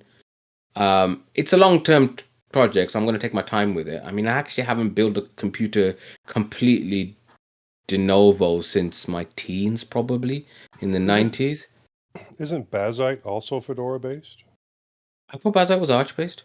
No, I might be wrong. Oh, damn! I know what I'm thinking. Why? Because I'm thinking of Steam OS, because Steam OS is Arch based, isn't it? Yes. I mean, I don't really open a lot of the devices I get to upgrade as it is, because often it is cheaper to buy a replacement box. So I mean, so for example, my initial plan had been to upgrade this for my mom, and by the time I added the price of a CPU and some RAM and an SSD, it was about £200. And I'm like, well, I can just get a brand new one for 200. Well, not brand new, but I can get a whole box for £200. Why would I bother? Anyway, mom's happy with it. Yeah, so the headphones thing. I was saying about the Sennheisers. So I bought these Sennheisers. I heard they're supposed to be good quality, and they supported the aptX high definition codec. Of course, for this to work, you do need to have high res audio. Spotify has been my streaming service that I've used for over a decade.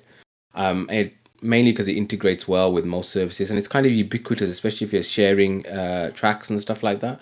I have tried some of the other ones in the past, but I've been using Spotify mainly on my as my main one. I had a free trial of YouTube Premium and Music, so I thought, let's move over to that, see what that's like. I like the fact that there's actually a slightly larger selection of live music on there compared to Spotify. There's this tool called Soundiz, which I've actually linked in the check this out. It's a tool for which you can transfer all your playlists, one by one. It turned out I had 53 playlists. I'd forgotten I had that many.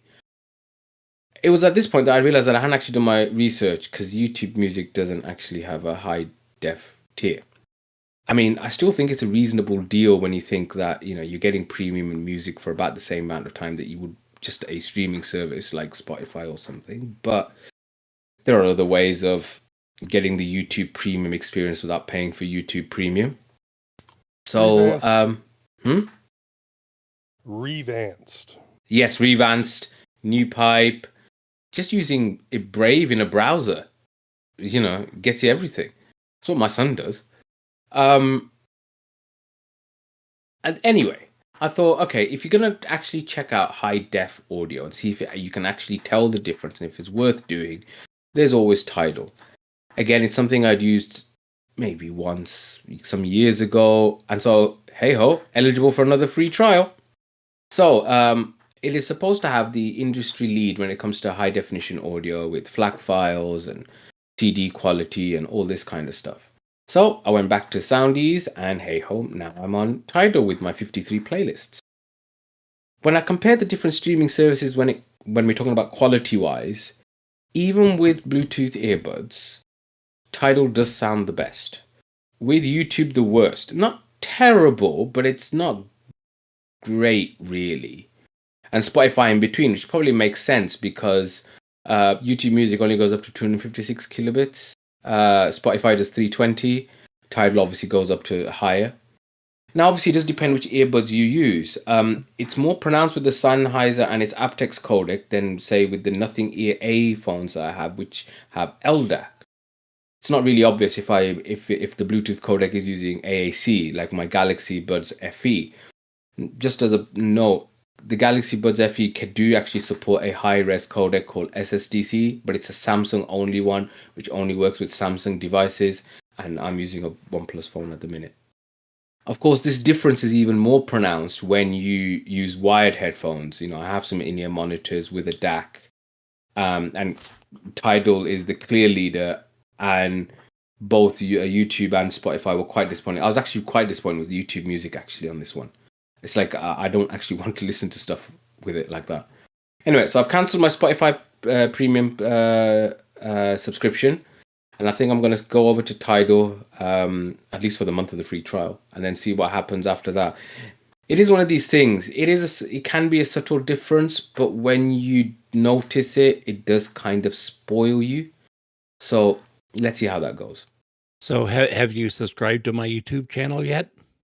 I will do. I can't multitask. I'm a man. I'm a man. I can't multitask. I can only do one thing at once, and that too badly. There's a joke about if you went to your doctor with a kid saying that he can only do one thing at once, he can't find anything else right in front of him, you know, or you know, he's always hungry. He'd probably think he had some kind of medical problem, but actually it's just being a man. Anyway, bad dad jokes aside, I've not been having fun trying to get Jellyfin working on my NAS. I think I need to have a proper sit down with Bill and have him go through it with me. Docker and everything is still new to me. And so, yeah. I've been wanting to use Proton Drive, but the lack of a Linux client has been annoying. There is an app called Celeste, which is available as a Flatpak and as a Snap package, which uses rclone to synchronize. It doesn't work brilliantly, I've got to be honest. Which is, I wish they just get on with it and make a Linux client. The keyboard I'm using on this podcasting box is starting to annoy me. I mean, I just bought a cheap one off Amazon. I'm not even sure what make it is, because I didn't think I was going to be sitting here writing lots of stuff on it. Either that, or I've just got used to.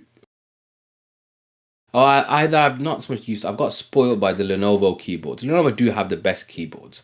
That looks nice. That looks nice, Joe. I noticed you were having a problem. I had to fill a lot of A's in on a lot of your show notes. Yeah, I mean, yeah, exactly. I mean, I suppose, you know, when I'd got this, I'd not thought I'd be writing show notes, innit? Well, at least I'm not going to write show notes on this box anymore. I'm going to write it on my laptop from now on. It was just, oh, man. Made my grammar and spelling even worse than normal. Yeah. TV-wise, I'm still enjoying The Penguin. Finale tonight, tomorrow. Tonight in the States, tomorrow for us. Like to see how it ends. What is that show? Is that a Batman show or something Yes, else? it is. So it's a sequel to the Batman movie by Matt Reeves, but it's not. Doesn't involve Batman in any way. It involves the Penguin, the character, and it's set in Colin Farrell with the whole fat suit and everything, where he looks completely unrecognizable. Which did make me kind of wonder, why did you choose a guy that you had to make look completely different? But he's acting as something. It's a very good performance. Well, the second version of the Tick, the one that Amazon produced, they had a guy that was totally not made for the job. Patrick Warburton was the original Tick. And then they got the guy that played Shaun of the Dead to do the Tick in the Amazon series. And I remember there was a Tick cartoon in the 90s. That was brilliant. I loved that. Absolutely loved it. The first show was brilliant too. The second show was watchable. Okay. But I just liked it better with Patrick Warburton because he was the character. The Citadel franchise has been bought by Amazon, and so they brought out one series last year. Now they've brought out some international series. One of them's an Indian one of them's an Italian one. So me and the wife are starting that because my wife likes all the spy stuff. There's also a British British series called The Devil's Hour with Peter Capaldi and Jessica Raine. There's an actor for you. Oh, yes. I've been watching Peter Capaldi since his early showing in Local Hero, which is a okay. Movie. He was brilliant in The Thick of It. Did you ever watch The Thick of It? I don't think so. I thought he did really well as the Doctor.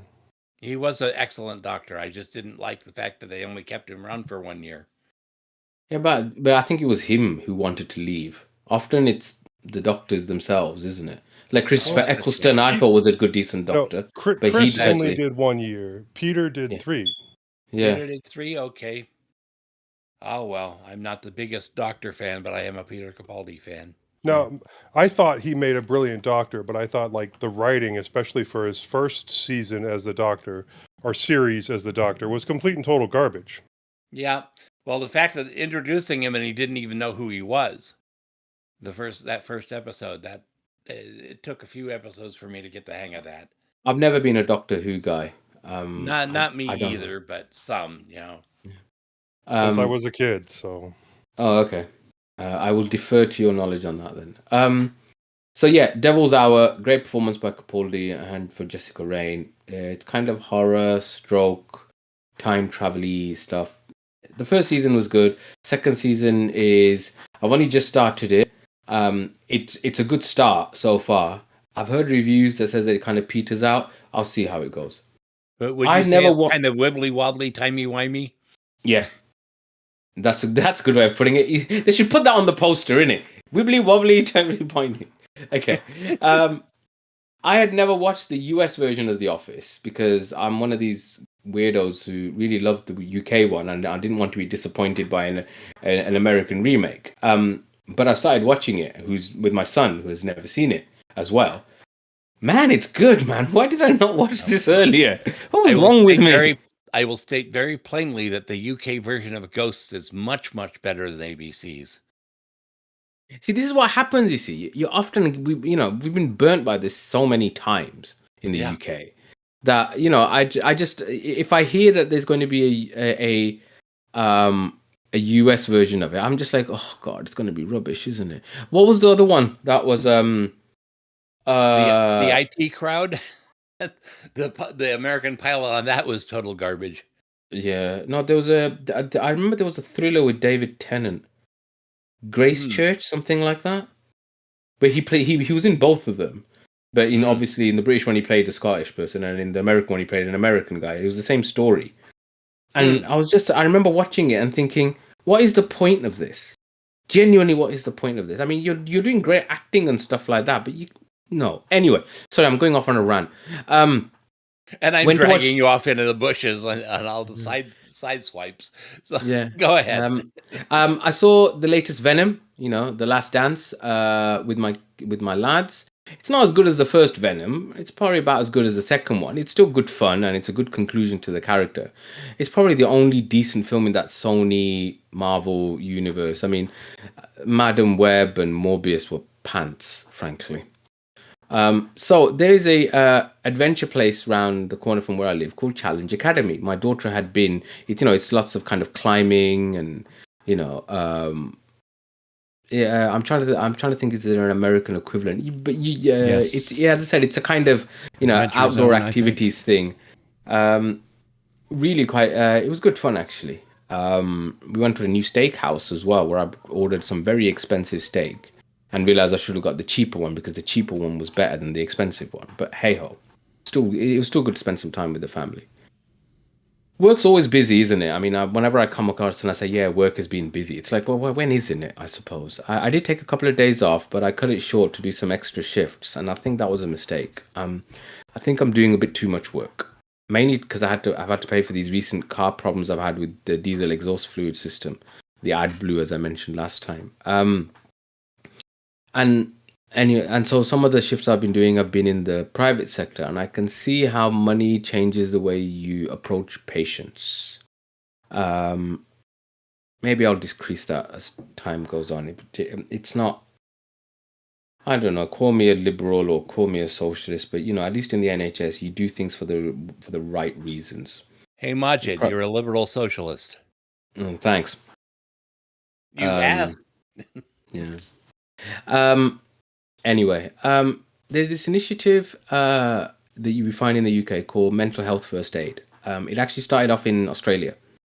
I think about year 2000, 2005, maybe something like that. And I've it's been been in trained the in UK. that, Majid. Is it? It's. I was going to say it's been in the UK for a decade, and because I look after the resident doctors now, I thought it'd be good it'd be good for me to be able to help support them. I've actually found that it's actually really good just for normal life. Some of the concepts and things like that. It's good stuff, man. It's good stuff. Mental health is so important, especially in a frightening world. Anyway, I have rambled on. Anything about that. Good. Be ignorant. Be blissful in your ignorance, Moss Bliss. I have my ignorance is painful. Anywho, I think I've rambled on enough, and so we shall move on now to the Linux innards. So, Linux innards. So, this was a topic that came from some discussions with Eric, who unfortunately couldn't be with us. His health is there's some issues with his health, and we hope and pray he has a good recovery. And it was about digital hygiene. Now, this doesn't mean washing your hands, just before anybody makes that joke about digits and hygiene. It's about how to make your experience while using a computer, and especially on the internet, as safe and secure as possible. Now, some of these are just good practices. Some of these are OS specific, I would say, or browser specific. But I think there's a link to an article here in the show notes from a website called digitalhygiene.net, and I think it provides a good basis for starting off the discussion. Some of these things will sound very, very barn door, and do apologize if there's people here thinking that we're just basically teaching you to, doing the proverbial teaching grandma to suck eggs. But actually, it's just because we think that some of us, we're advanced users, we're technical users, we're nerds, we're geeks. It doesn't mean that we don't still run into trouble. I mean, I've been scammed on the internet. I know, Bill, you've had some issues in the past. Oh yeah. And this is with all of us allegedly knowing what we're doing. I suppose the most obvious thing from the beginning is whatever software you use, and whatever operating system you use, whether that's Windows or Linux or Mac OS, and whatever applications you use, keep it up to date. there are important security fixes and patches that come through. I know it's annoying, especially on Windows, because they always seem to come right in the middle when you're doing something. But it is important to do that. I think, especially with browsers, I've been a bit slow on this. I've often not got around to updating browsers and stuff like that as often as I probably should. It's also important that I know there's the discussion on OTC has been there about bloat and whether bloat exists or not. There is a lot of crapware sometimes on devices, especially Windows ones, when you get it off when you buy it. So if you've got software that you don't need or don't use, get rid of it. It's just hygienic. The next thing that comes up on the website is something which I'm not sure how relevant it is to us, and it's about having antivirus software and keeping it up to date and live scan on. Now, I know there are some antivirus software for Linux, but it's not really generally been a problem. Is that an accurate summation, lads? Okay. The main reason to have an antivirus on Linux is if you are passing files to and from other people who have Windows computers, because you're not going to get the virus, but if you pass a virus that got picked up on someone else's Windows computer, they will. I would take it a step further to say that not just passing the files, but if you're on the same network, because if an attacker was to gain access to a Linux machine that's sharing it, especially if you've got Sambas turned on or something like that, you can do some pretty nasty stuff to Windows machines and even other Linux machines, Right.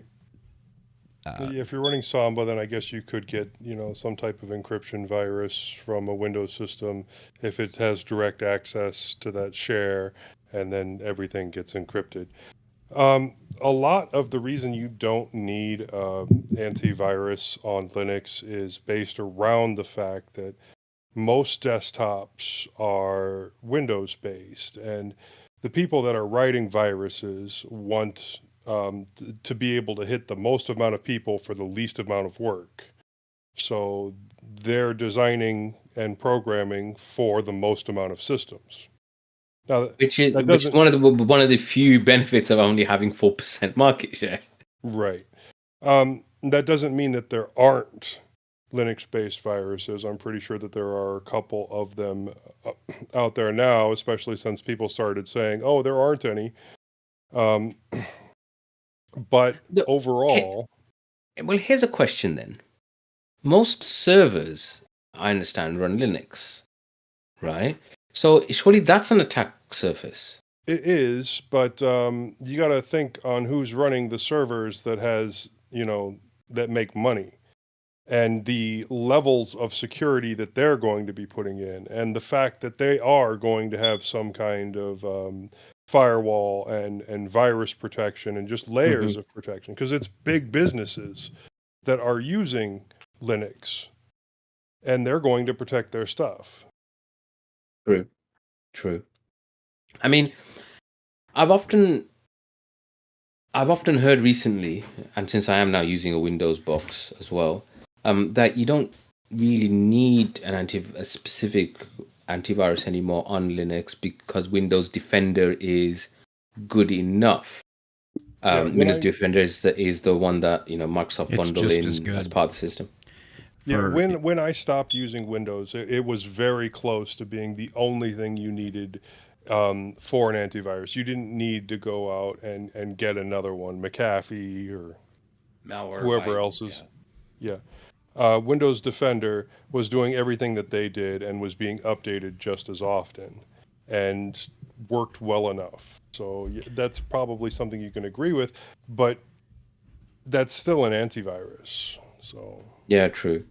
The only thing you're lacking with Defender is some of the flashy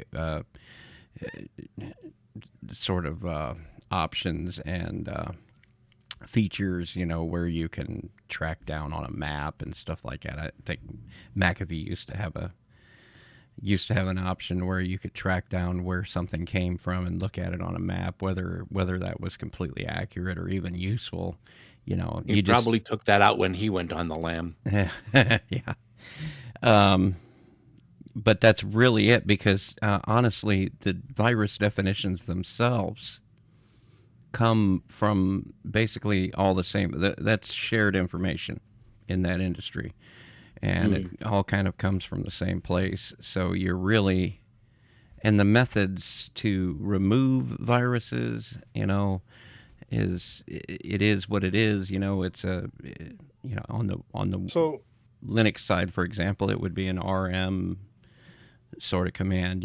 So I've always kind of preached the idea that the stuff that came with Windows was just as good, just not as flashy.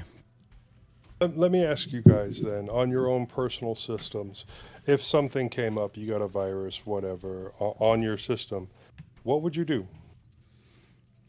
Remove it. Would you try to remove it? Probably.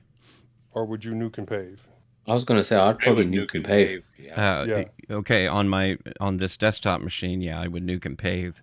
On one of these things, with all of these services that are touching so many other people, and the weeks it would take to rebuild all that, I would do everything in my power. Do you run backups, like full OS backups on those? Not the full OS, because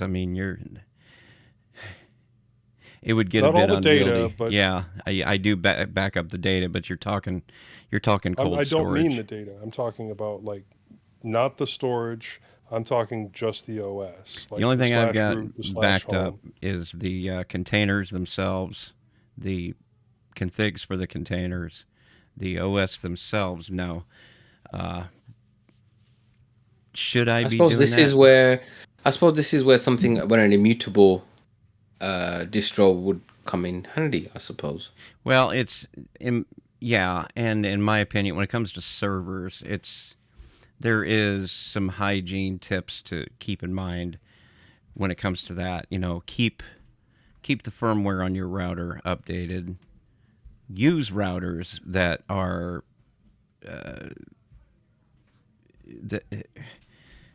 that have somebody behind them that is keeping firmware up to date and things like that.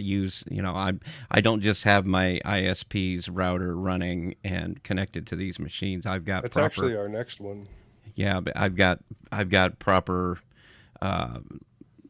It's enterprise level, maybe not huge enterprise level, but it's got tools on it that are good, powerful firewalls, and I've got that stuff turned on, and I don't just have everything connected directly to the internet. Everything is either sitting behind a reverse proxy or sitting behind Cloudflare. So there's a lot of layers of abstraction in place that somebody would have to get past before they could actually put anything on a server, on one of these servers that would hurt anybody. Yeah, so as Joe kind of intimated, the next kind of tip is, manage your firewall, making sure that, you've got the appropriate software, that it's up to date, and, check all the rules, edit, remove them if necessary on your firewall. Just having a firewall on the network doesn't mean you shouldn't have a firewall on your device as well. It is, okay, so if you got a firewall on your router, meaning it's on your network, you are protected from whatever the internet could throw at you, in theory. Is it a good idea? This is an interesting question. Is it a good idea then, beyond that, to firewall your individual machines?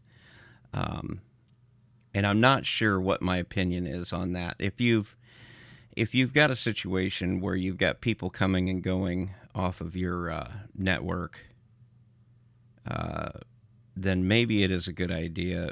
Especially if you've got laptops that are leaving the house, connecting to public networks, you have no idea what people are doing on those public networks, and then they're coming back and they're connecting to the Wi-Fi in your house, and those SSIDs have full network access. Maybe it's a good idea, especially if there's stuff on those machines that you really want to take that extra step to keep safe. But it's an interesting question. No, I agree with you, and I can understand where that extra layer of security would be appreciated and useful to have a firewall on your individual device. But if I'm going to take my laptop, my tablet, my phone anywhere and be on someone else's Wi-Fi, I don't care what company it is, how secure they say they are. I'm going to be using a VPN because Oh yeah. my stuff doesn't belong to them. So any firewall that I have on my system is kind of redundant at that point because it's still going back to my router at home or to PIA, depending, on what I can reach at the time. So, do any of you guys use Tailscale for that? I have not. I've just got bare bones WireGuard because that just works so good that I've just never had to worry about back it. to my house. Yeah. I mean, I recently tried Tailscale and it seemed to work well. I am a noob at a lot of these things, and so I'm not entirely sure technically how much I'm not sure how the the technology exactly works behind it. So maybe I do need to use it. Maybe I don't need to use it. I don't know. It's a short answer. I don't know enough. I don't know what I don't know. Right. Tailscale. Tails is using a Tor backend, right? Not Tailscale. Tailscale is kind of an intermediary using WireGuard that kind of sits. Okay. It's a VPN sort of, but it's more than that. Like you can use it to resolve all of your at-home services. Like if like my Jellyfin, for example, if I wanted to access that from the road or whatever, and I was the only one using it, or even if I wanted to share it with other people, I could connect them through the Tailscale rather than creating a domain and then working out SSL and all that. It's a bit of a simpler method of routing traffic back into your home network or whatever network you got your services on without, and this is the most important part, without poking a lot of holes in your firewall for like port 443 and 80 and whatever Jellyfin needs, which is it's kind of nice. I'm not sure how much sense it makes when you're literally making things accessible to hundreds of people, but it is a good option for people that, like, if you want to connect to your if you've got a Nextcloud and you want to be able to connect to that, Tailscale is a good option for doing that. Yeah, I think we once talked about, maybe it was last year, where I had this plan of setting up a Nextcloud instance and trying to access it from outside, and Tailscale was one of the things that was suggested. That project went like a lot of my projects. It's in deep hibernation. Haven't done anything on that for a bit. It's in the save for later. Yeah, save for later.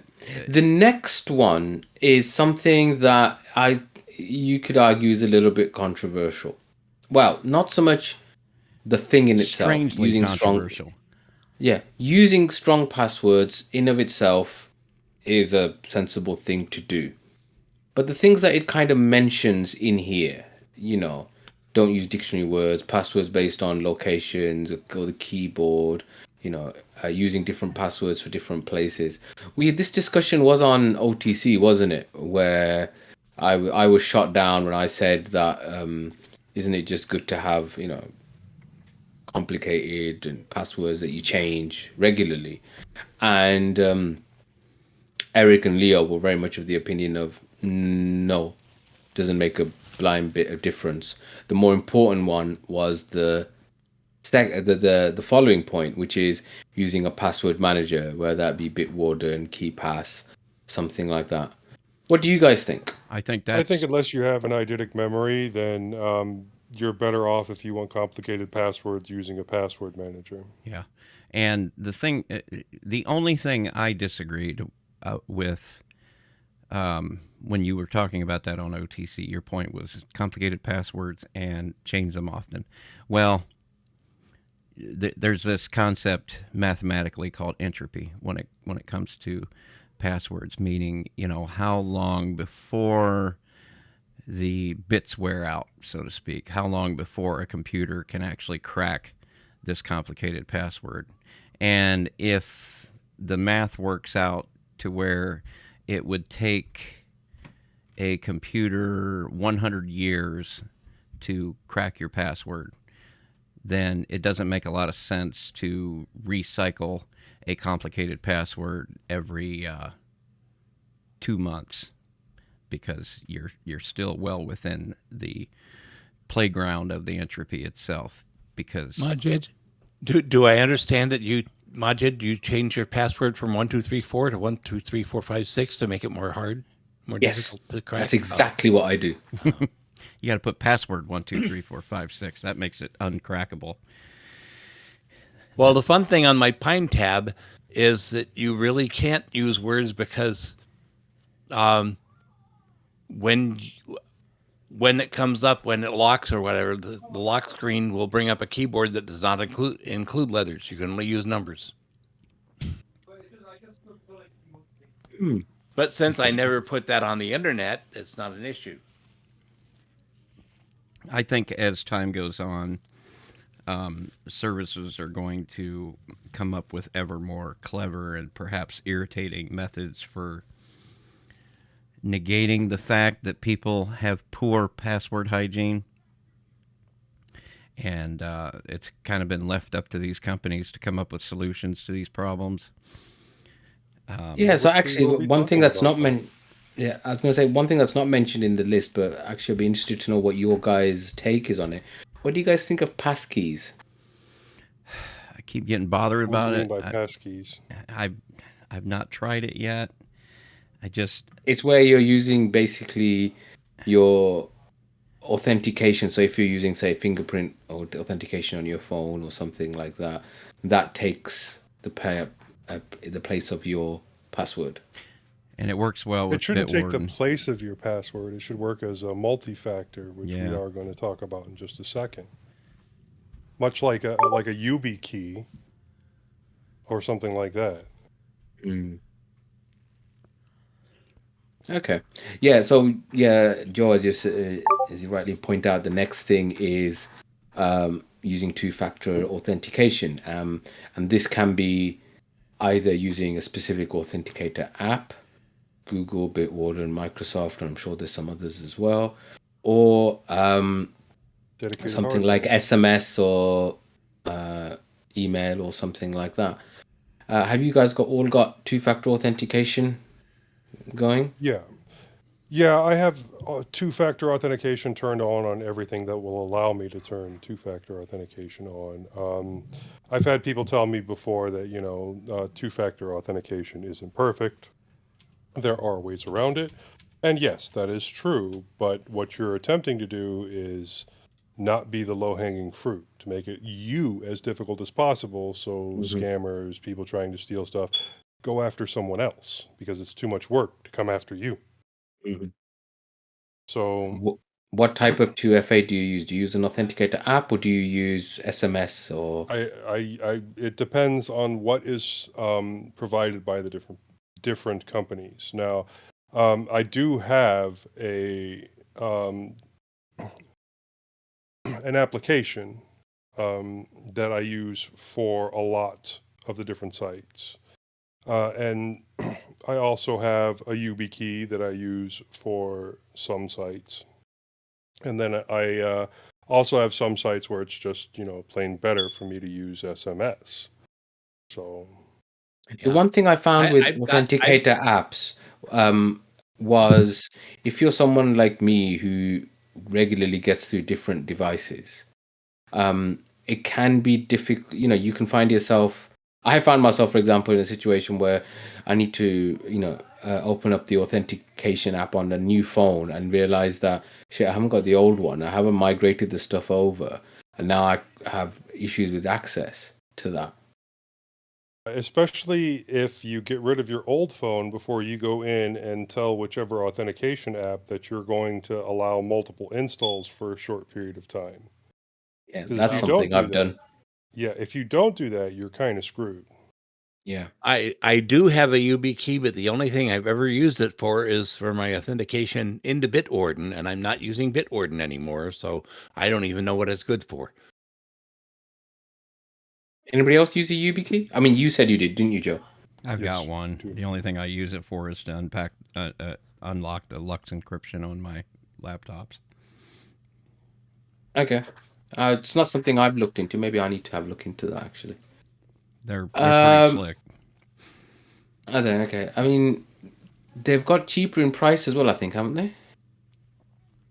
I don't know. I get mine for free. Is it from a work thing? Yeah. Okay. All right.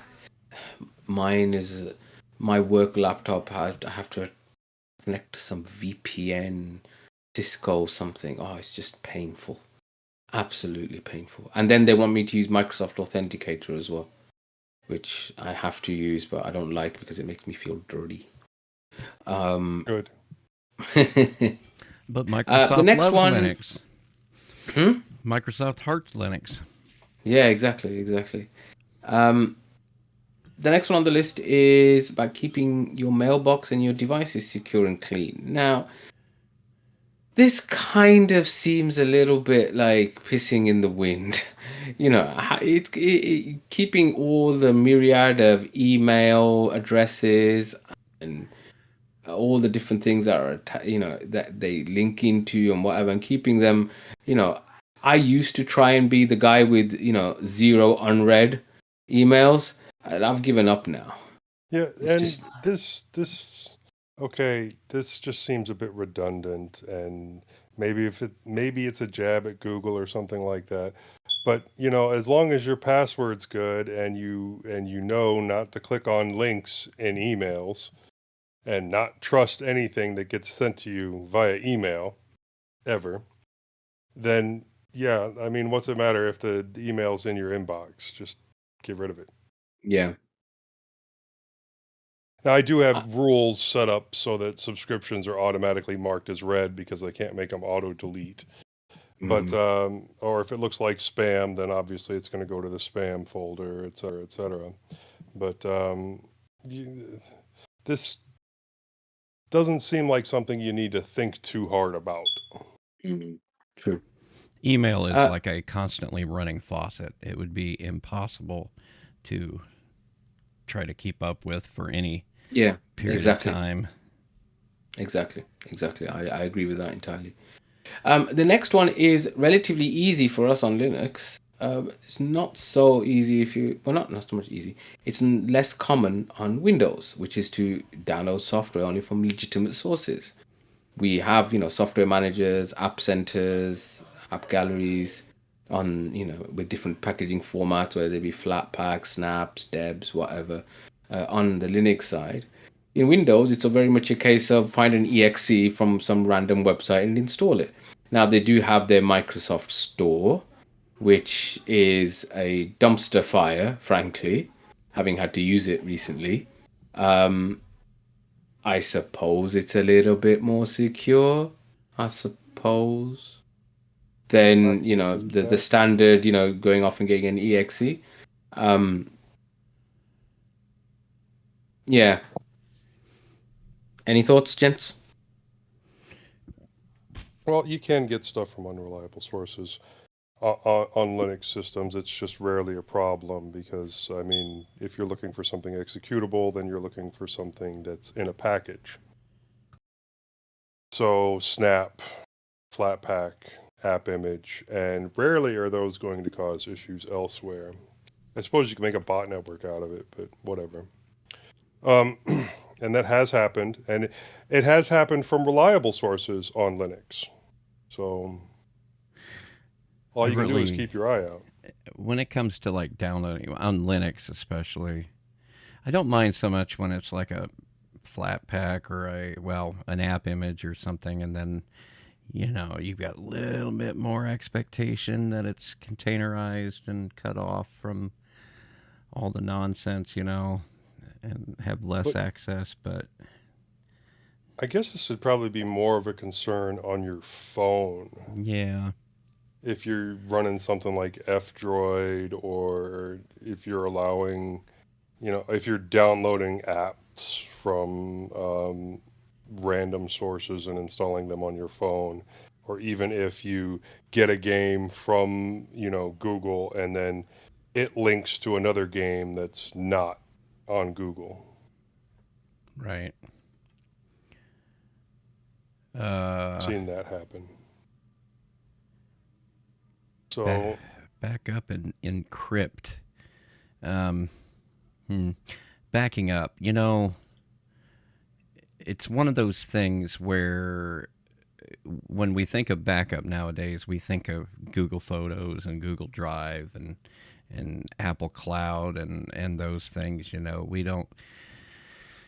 What's on the computer is on the computer, but the truth of the matter is, there's people out there that believe and preach the sermon that if it doesn't exist in 3 places, then it doesn't exist at all. Well, not everybody has that ability. Backup equals backup minus 1. The 3-2-1 system of backup. Yeah. 3 different backups. At different locations. 2 different locations. I don't remember. And at least one of them off-site. And some people are able to pull that off. Most, I'm guessing, are not.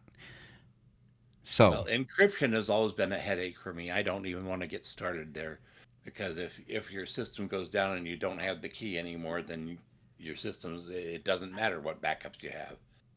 Yeah, when it comes to encryption, I'm a big proponent of like ZFS native encryption and the methods that if you really have something that needs backed up on a computer, then you need to be using something that's copy on write that can be replicated at the block level, and you need to be mirroring that whole thing. Learn ButterFS, learn ZFS when it comes to backing up and encryption, because both of these have native encryption and a native backup mechanism that are very similar to each other, where you have this concept of creating snapshots of a file system and then basically sending those snapshots to a secondary location.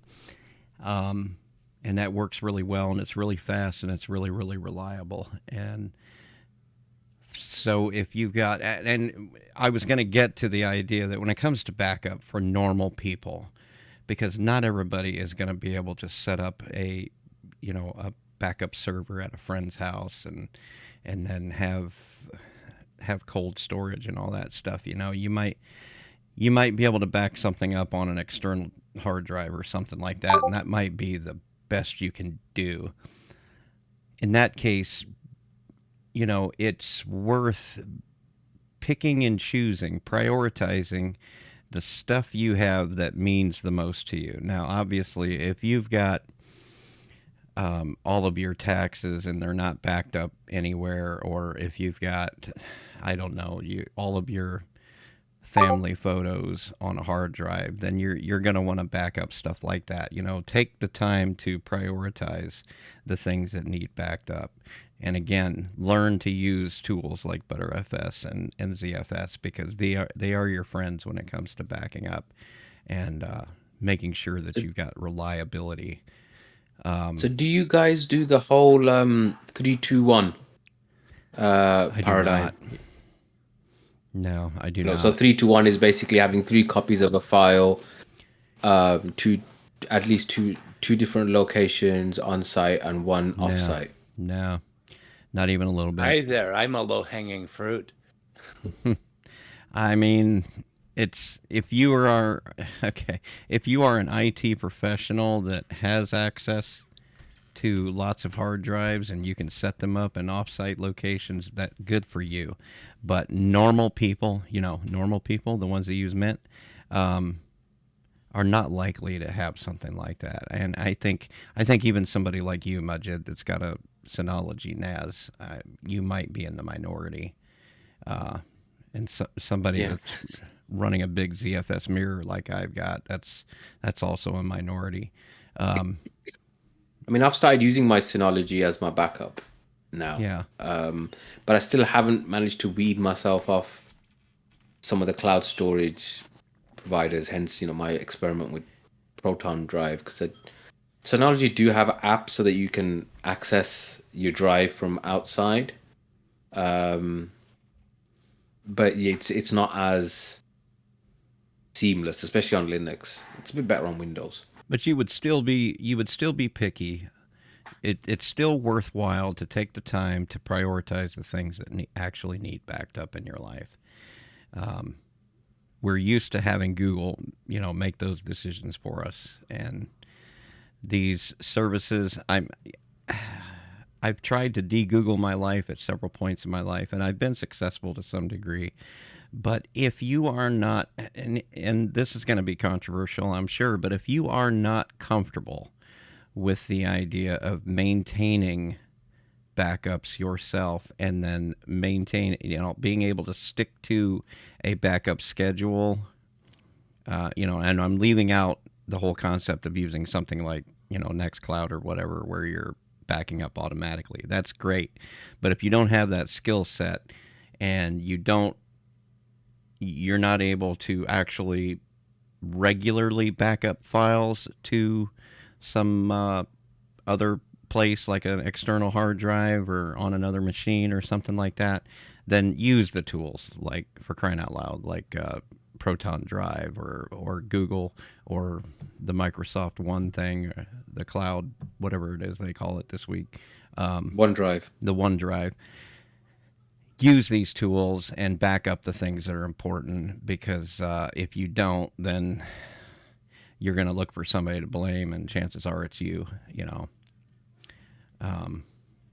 So, backing up kind of goes back to what I was talking about with self-hosting, because there is an element of self-hosting involved when it comes to backing up to your own sort of infrastructure. You've got to be the one to maintain it. You've got to be the one to make sure that it happens. You can set up automatic backups if you work out how to write scripts and make things happen automatically. That's great.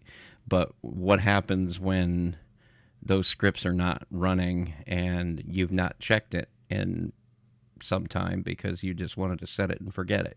If you're not willing to go and monitor these things in real time regularly, then you're better off just using one of the services that are out there to do this for you.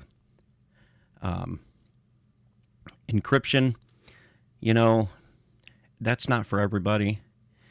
I do it on my laptops that I take to work with me, just because I want to know that if they do get stolen out of my truck, which is not outside of the realm of possibility, that really the only thing they'll be stealing is basically a paperweight, unless they nuke the entire drive and reinstall something on it. They won't have any access to my data whatsoever. But that kind of fails. Like if I'm doing something on the machine and then I just put it in standby and then lay it on the bed and walk inside without locking my truck, and somebody takes it, opens the lid, and it turns right back on,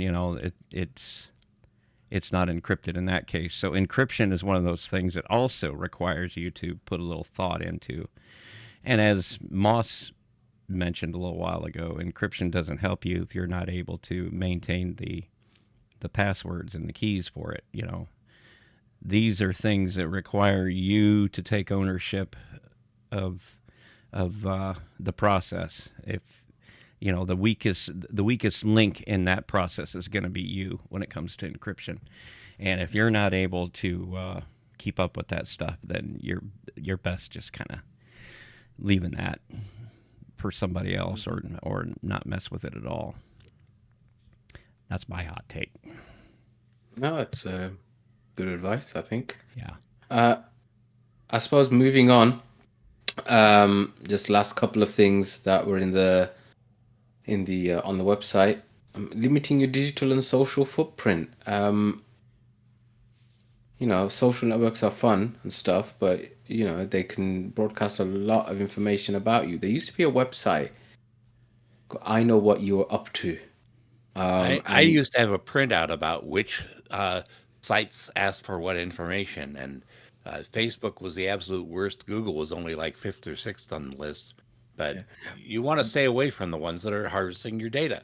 Yeah. So there was a thing about, I know what you did, and basically you could, just by looking at people's public profiles, because people hadn't, put things behind any kind of walls, you could figure out who had been, who was skipping a day off work because they were hungover, or who had left the house and was on holiday, and all these kinds of things. We just showed that, we've probably got a little bit better with it. I mean, I would probably say that the up and coming kids are a little bit better than some of us old fogies, but people put a lot of their lives online, and somebody's going to get hold of that, and can quite easily make it, use it for nefarious things. If they figured out from your Facebook that you're away from home for 2 weeks, well, there was a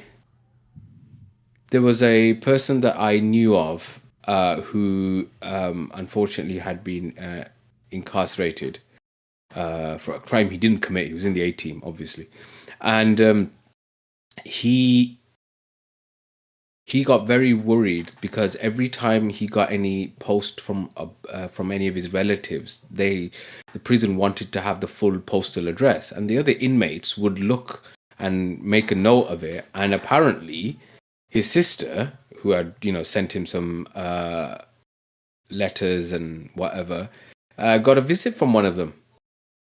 Because they were trying to scope out whether it was worth robbing. So, it's you can't be too careful actually on this kind of stuff. I've made a conscious attempt to limit my Facebook use, and I actually keep the memories thing on, because whenever it then comes up with a memory, I make sure, oh yeah, this is something I need to delete, and I delete it there and then. So that's something. I used to. I mean, when I used to be on Twitter as well, I'm not on it anymore. I also used to be quite careful because I'd heard of horror stories of people going to other parts of the world and then getting into trouble because the authorities would then check up on so-and-so's Twitter account. And if you'd been saying stuff which wasn't palatable to the regime, this was unfortunately an issue in Arab countries, apparently, and in India, actually, they'd get into trouble. So, be careful. The next one is, in one sense, obvious, but it's amazing how easy anybody can fall for it. And these are phishing attempts, emails or DMs from banks, email service providers, mobile phone companies, and they can get very, very particular. I got one phone call, I remember, it was about maybe 2 years ago, saying it was from my bank. It actually came up on my phone that it was came from my bank, saying about a money transfer or whatever. And I thought the whole thing sounded very strange, so I put the phone down and then I rang my bank, and they said, yeah, no, that wasn't us. And I was like, wow. Yeah, that should always be your first response when someone from your bank, from Microsoft, from Medicare, Medicaid, the government tries to contact you, is to say, no, I'm going to call whoever myself, and then find out. I love the Microsoft calls, though. They're so much fun. Mm-hmm. When you know you don't have a Microsoft device in your entire abode, and they're telling you, well, you need to update your Microsoft. Here, we'll help you and guide you through it. I go, it's not going to do diddly on my Linux system. What are you talking about? Yeah. I like the phone calls I get from the power company. Hello, my name is Kevin. I am calling from American Electric Power. You have missed a payment, and if you don't pay right now, we will cut off your electricity. Okay, I'm going to rise above that terrible accent. No, you're not. Really horrible. Yeah. And it's like, okay, I'm gonna go ahead and log in because here's what you do, folks. You tell them, okay, I'm gonna log into my account. No, you cannot log in. You have to pay me. It's always the same sort of song and dance where they're trying to funnel you away from going and Actually tracking down checking. checking on your own, and telling you that if you don't pay this right now, then your electricity is You're going going to to be get shut arrested. off. Yeah. Yes. All So kinds one of stuff. scam that seems to be going around in the UK at the moment is people ringing you saying that they are a friend of a friend. So I got this from so I'm on a WhatsApp group with for my local mosque, and I got a phone call from someone saying, "Oh, I'm so and so from the mosque. We are holding a meeting on Zoom at this time to talk about our next endeavors.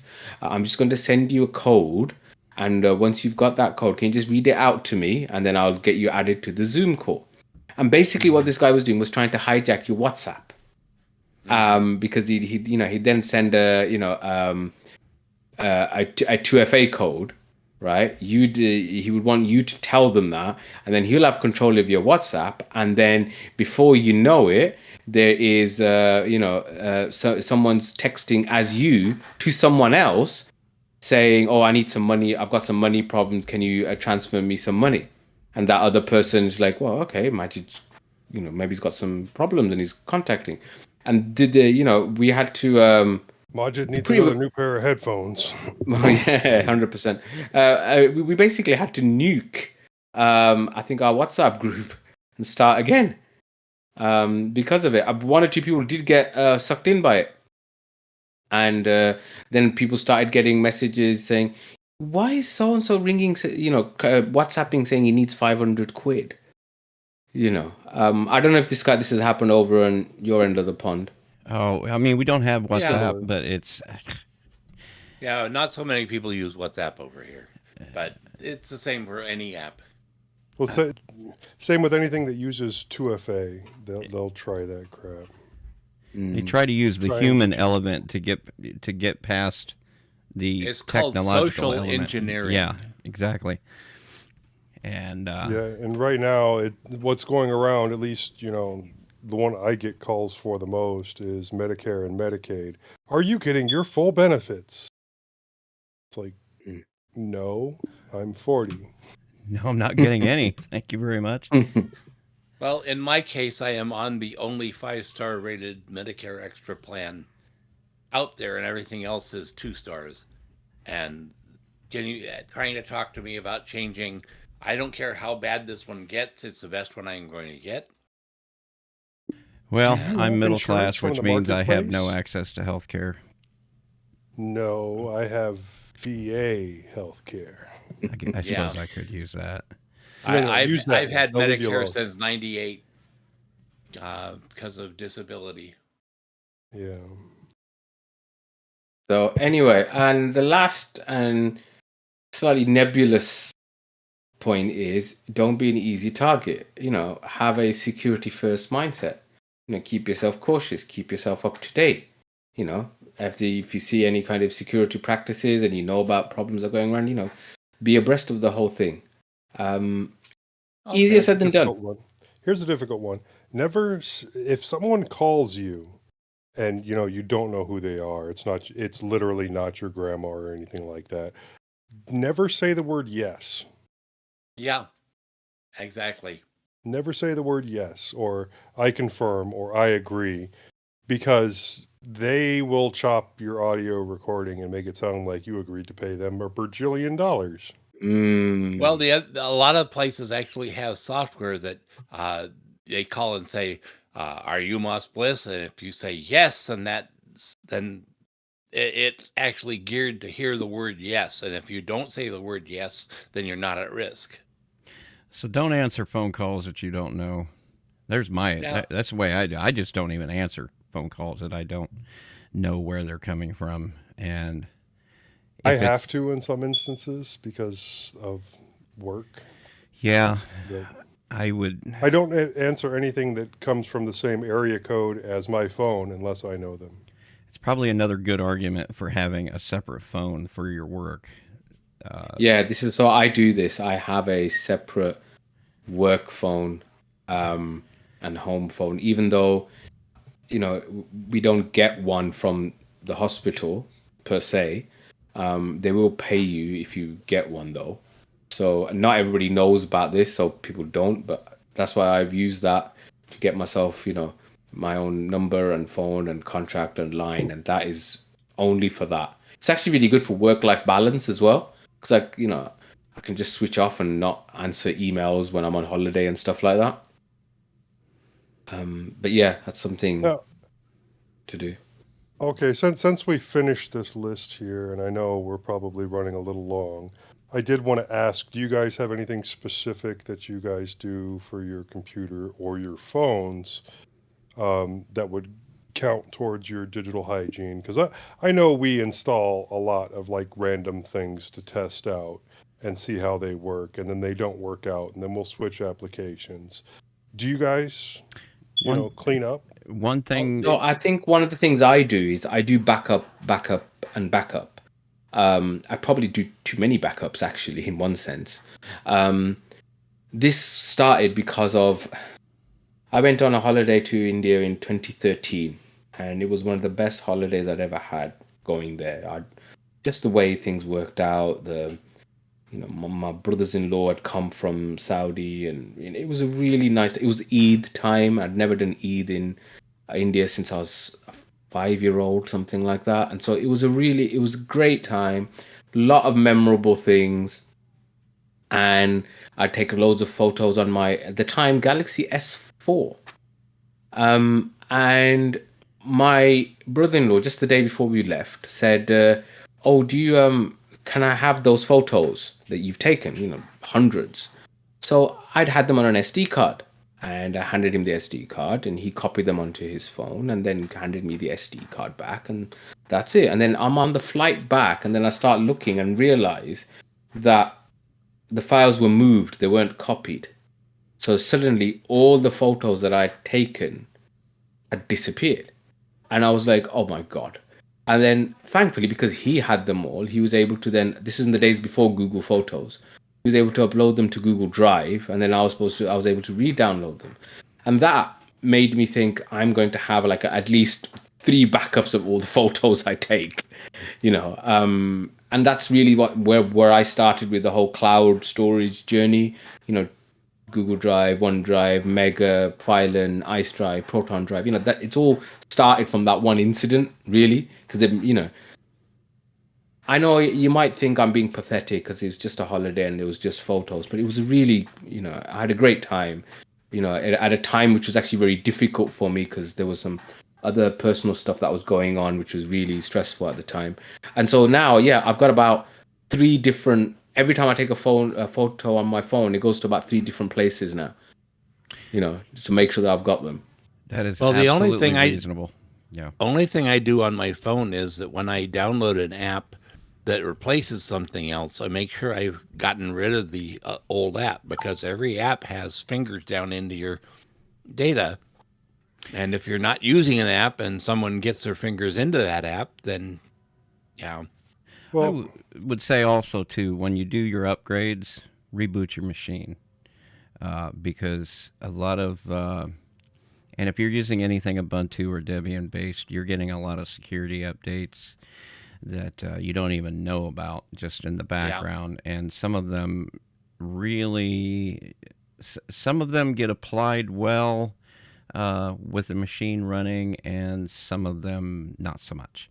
And especially if you're running an LTS, you might have the live patch if you're on Ubuntu itself. But if not, then you should try to reboot your machine as often as you can, just so that you're getting the security patches actually applied where they need to be in the kernel or in your user space, wherever. Of course, that's good hygiene just for usefulness too, because a lot of times software will get updated, but the old libraries and dynamic linkers and everything like that are still loaded in your RAM, and things just won't work right, as Joe found out the hard way with Discord. sometimes, it just, that's the reason why the whole turn it off and turn it back on thing works, is because sometimes what we've got loaded in the short-term memory is not what is actually installed on the machine. So it's good advice for usefulness, and it's good advice for security, I think. Like with Android, it's got that whole deep sleep for applications that you don't use very often. Yeah. I will sometimes go through and use that as my uninstall list. Now, granted, there are some things that, are in deep sleep because I use them very rarely, but I still use them. But a lot of the things on there, I can just, get rid of and then install it later if I need to. Watch some of that, though. I'm not sure. Now, when you put something in deep sleep, is it still getting updates? No. It's not getting updates, but it won't run until you actively go in and say, use this, and then it will go and update, and then it will be usable. It's not going to use the old version. Right on. Yeah, you were saying something about the photos bit, Bill? Well, it's reasonable, to be... That kind of freaked you out a little bit when you realized that maybe the photos were gone. It's very reasonable because you just don't know when, just one photo might end up being more important than you originally thought. You never know when you're going to take the last photo of somebody that's walking this earth, I hate to That's take very it, true.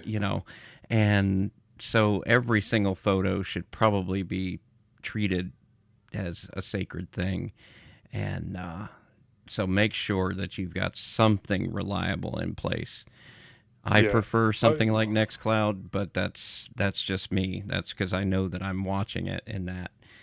Nextcloud is one, but I prefer to have multiple. Yeah. Much the same way as Majid does. So I have Nextcloud for one of my backups, but yes, I will use Google Photos as another one.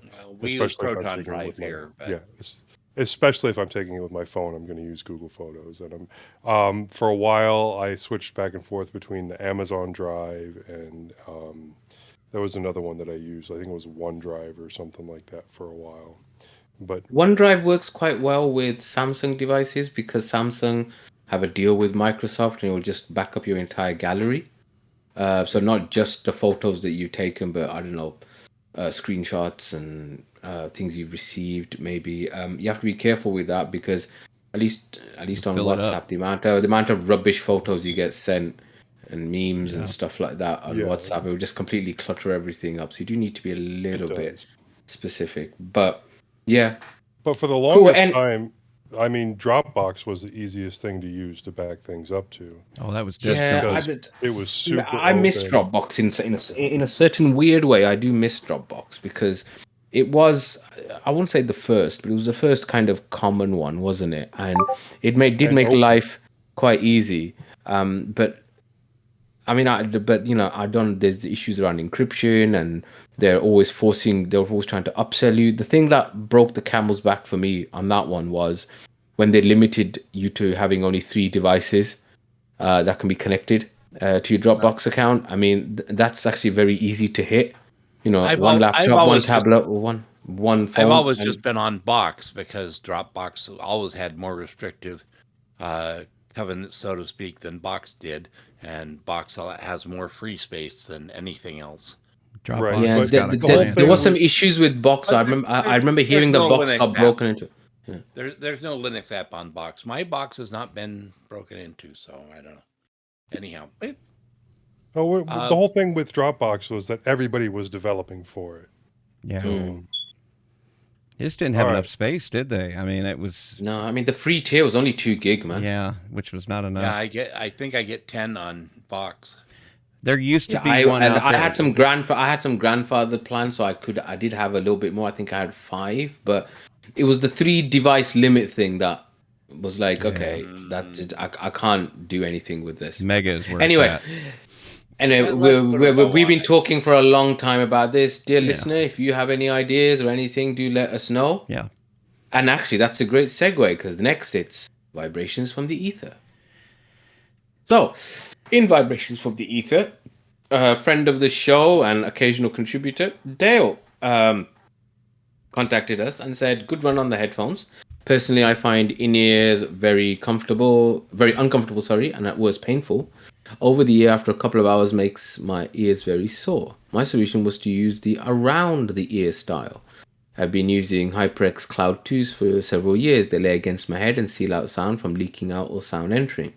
I can wear them for hours without any discomfort. They sound great for spoken word and are good for videos and music. Though their range without the optional USB DAC is best for spoken word, music has a much better range, especially in the lower end using the DAC. In order to use them without the DAC, you need a 1/8 headset microphone splitter. Without it, it would lose sound in one ear. But regards, Dale. I've not come across these. Have you, Joe? Which one? The HyperX Clouds? Yeah. I mean, the HyperX Clouds are great. Or which? Yeah, I'm just saying. So are they what? Are they open ear or are they? No, they're closed. Bone condition or? If you're talking about the HyperX Cloud 2s, they are basically a gamer's headset. Yes, I've just seen now. Yeah. Yeah, I have a knockoff pair on my garage, but the HyperX makes really good stuff.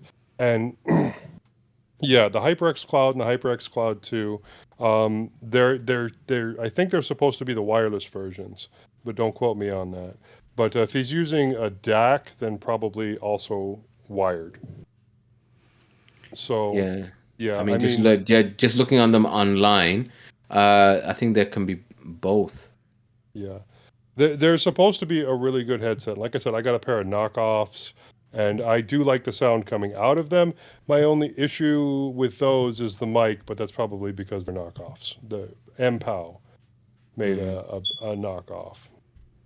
I find when it comes to the over-ear ones, you do need to kind of try before you buy. I remember buying some Sony ones some years ago, and the reviews were great and everything like that, but the size of them was just too small for my ears, and so they got sore very quickly. Yeah, I mean, and I would have only known because I used them. There's and God for Amazon returns that a lot of my headsets are there. There's a reason that a lot of my headsets get modded with my 3D printer so that I can have larger ear cups, and it's most specifically because of my earrings right there. And I greatly prefer to have the ear cups go all the way around my ears instead of resting on them. So I think it also depends on your use case as well, because I remember when I had the Sony XM4s, I remember taking them to the gym and finding that the fact that they provide such a good seal was actually a problem because they got hot and sweaty very quickly. So it also depends on your use case, I think, when it comes to those. But yeah, thanks for that, Dale. There isn't any other vibrations from the ether, but do contact us if you have any thoughts on anything we've said or just want to vent at how stupid I am or something. Moving on to check this out. I could vent about that all day. Thanks, Joe. In check this out, I've put a couple of links. I've put the soundies.com website for transferring playlists. Sometimes I know that people might be put off from changing streaming services, especially if they've been using for a while because of losing their own playlists and stuff like that. And I'm not sponsored by them, but if they want to sponsor me and give me an exorbitant amount of money, I'll happily take it. But they do make life a little bit easier. They do have a free tier, they have a paid tier as well. So that's Soundies, and I've also put in the mental health first aid link as well. With all that's going on in the world, everybody needs to look after themselves and each other. Bill's put something in.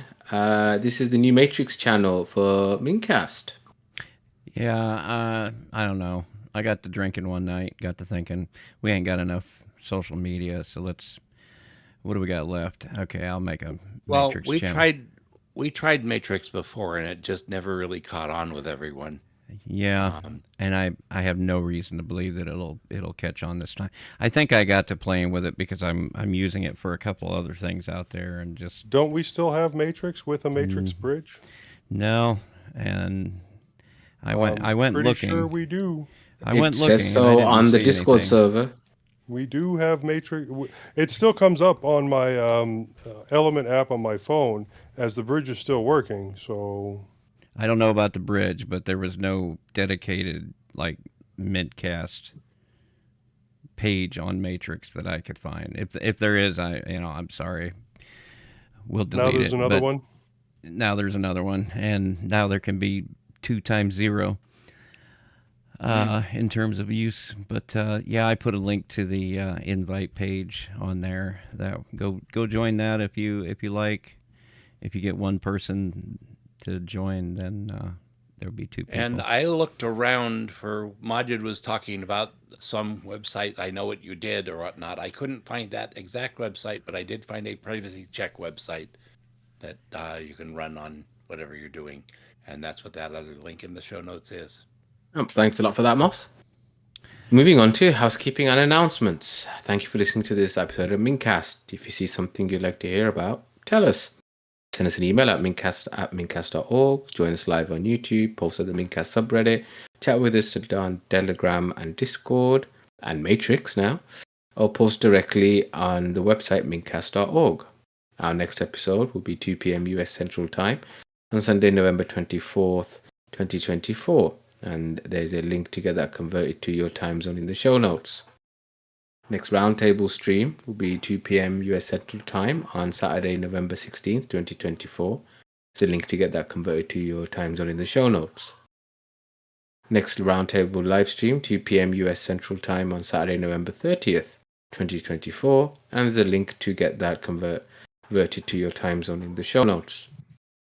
Live stream information is available at mintcast.org/livestream. Wrapping this up. Go on, Joe. Well, if you like the sound of my voice, you can catch me on a couple of my other podcasts. I'm on the Linux Link Tech Show, which you can find at tllts.org. I'm on the Linux Lugcast, which is linuxlugcast.com. You can send me an email directly, jb@mintcast.org, or you can buy me a coffee on Ko-fi, link in the show notes. Boss? Well, you can still hear me every week on Full Circle Weekly News. You can email me, moss@buddylinux.com.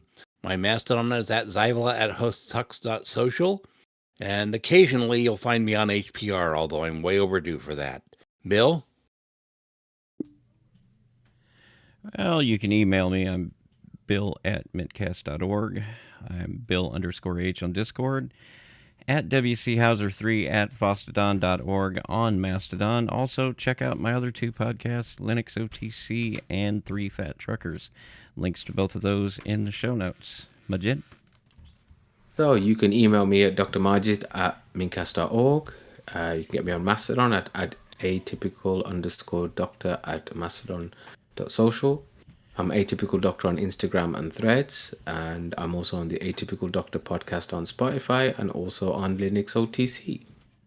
Eric unfortunately couldn't be with us today. He can be reached by email at eric@mintcast.org. Before we leave, we want to make sure to acknowledge some of the people who made mintCast possible.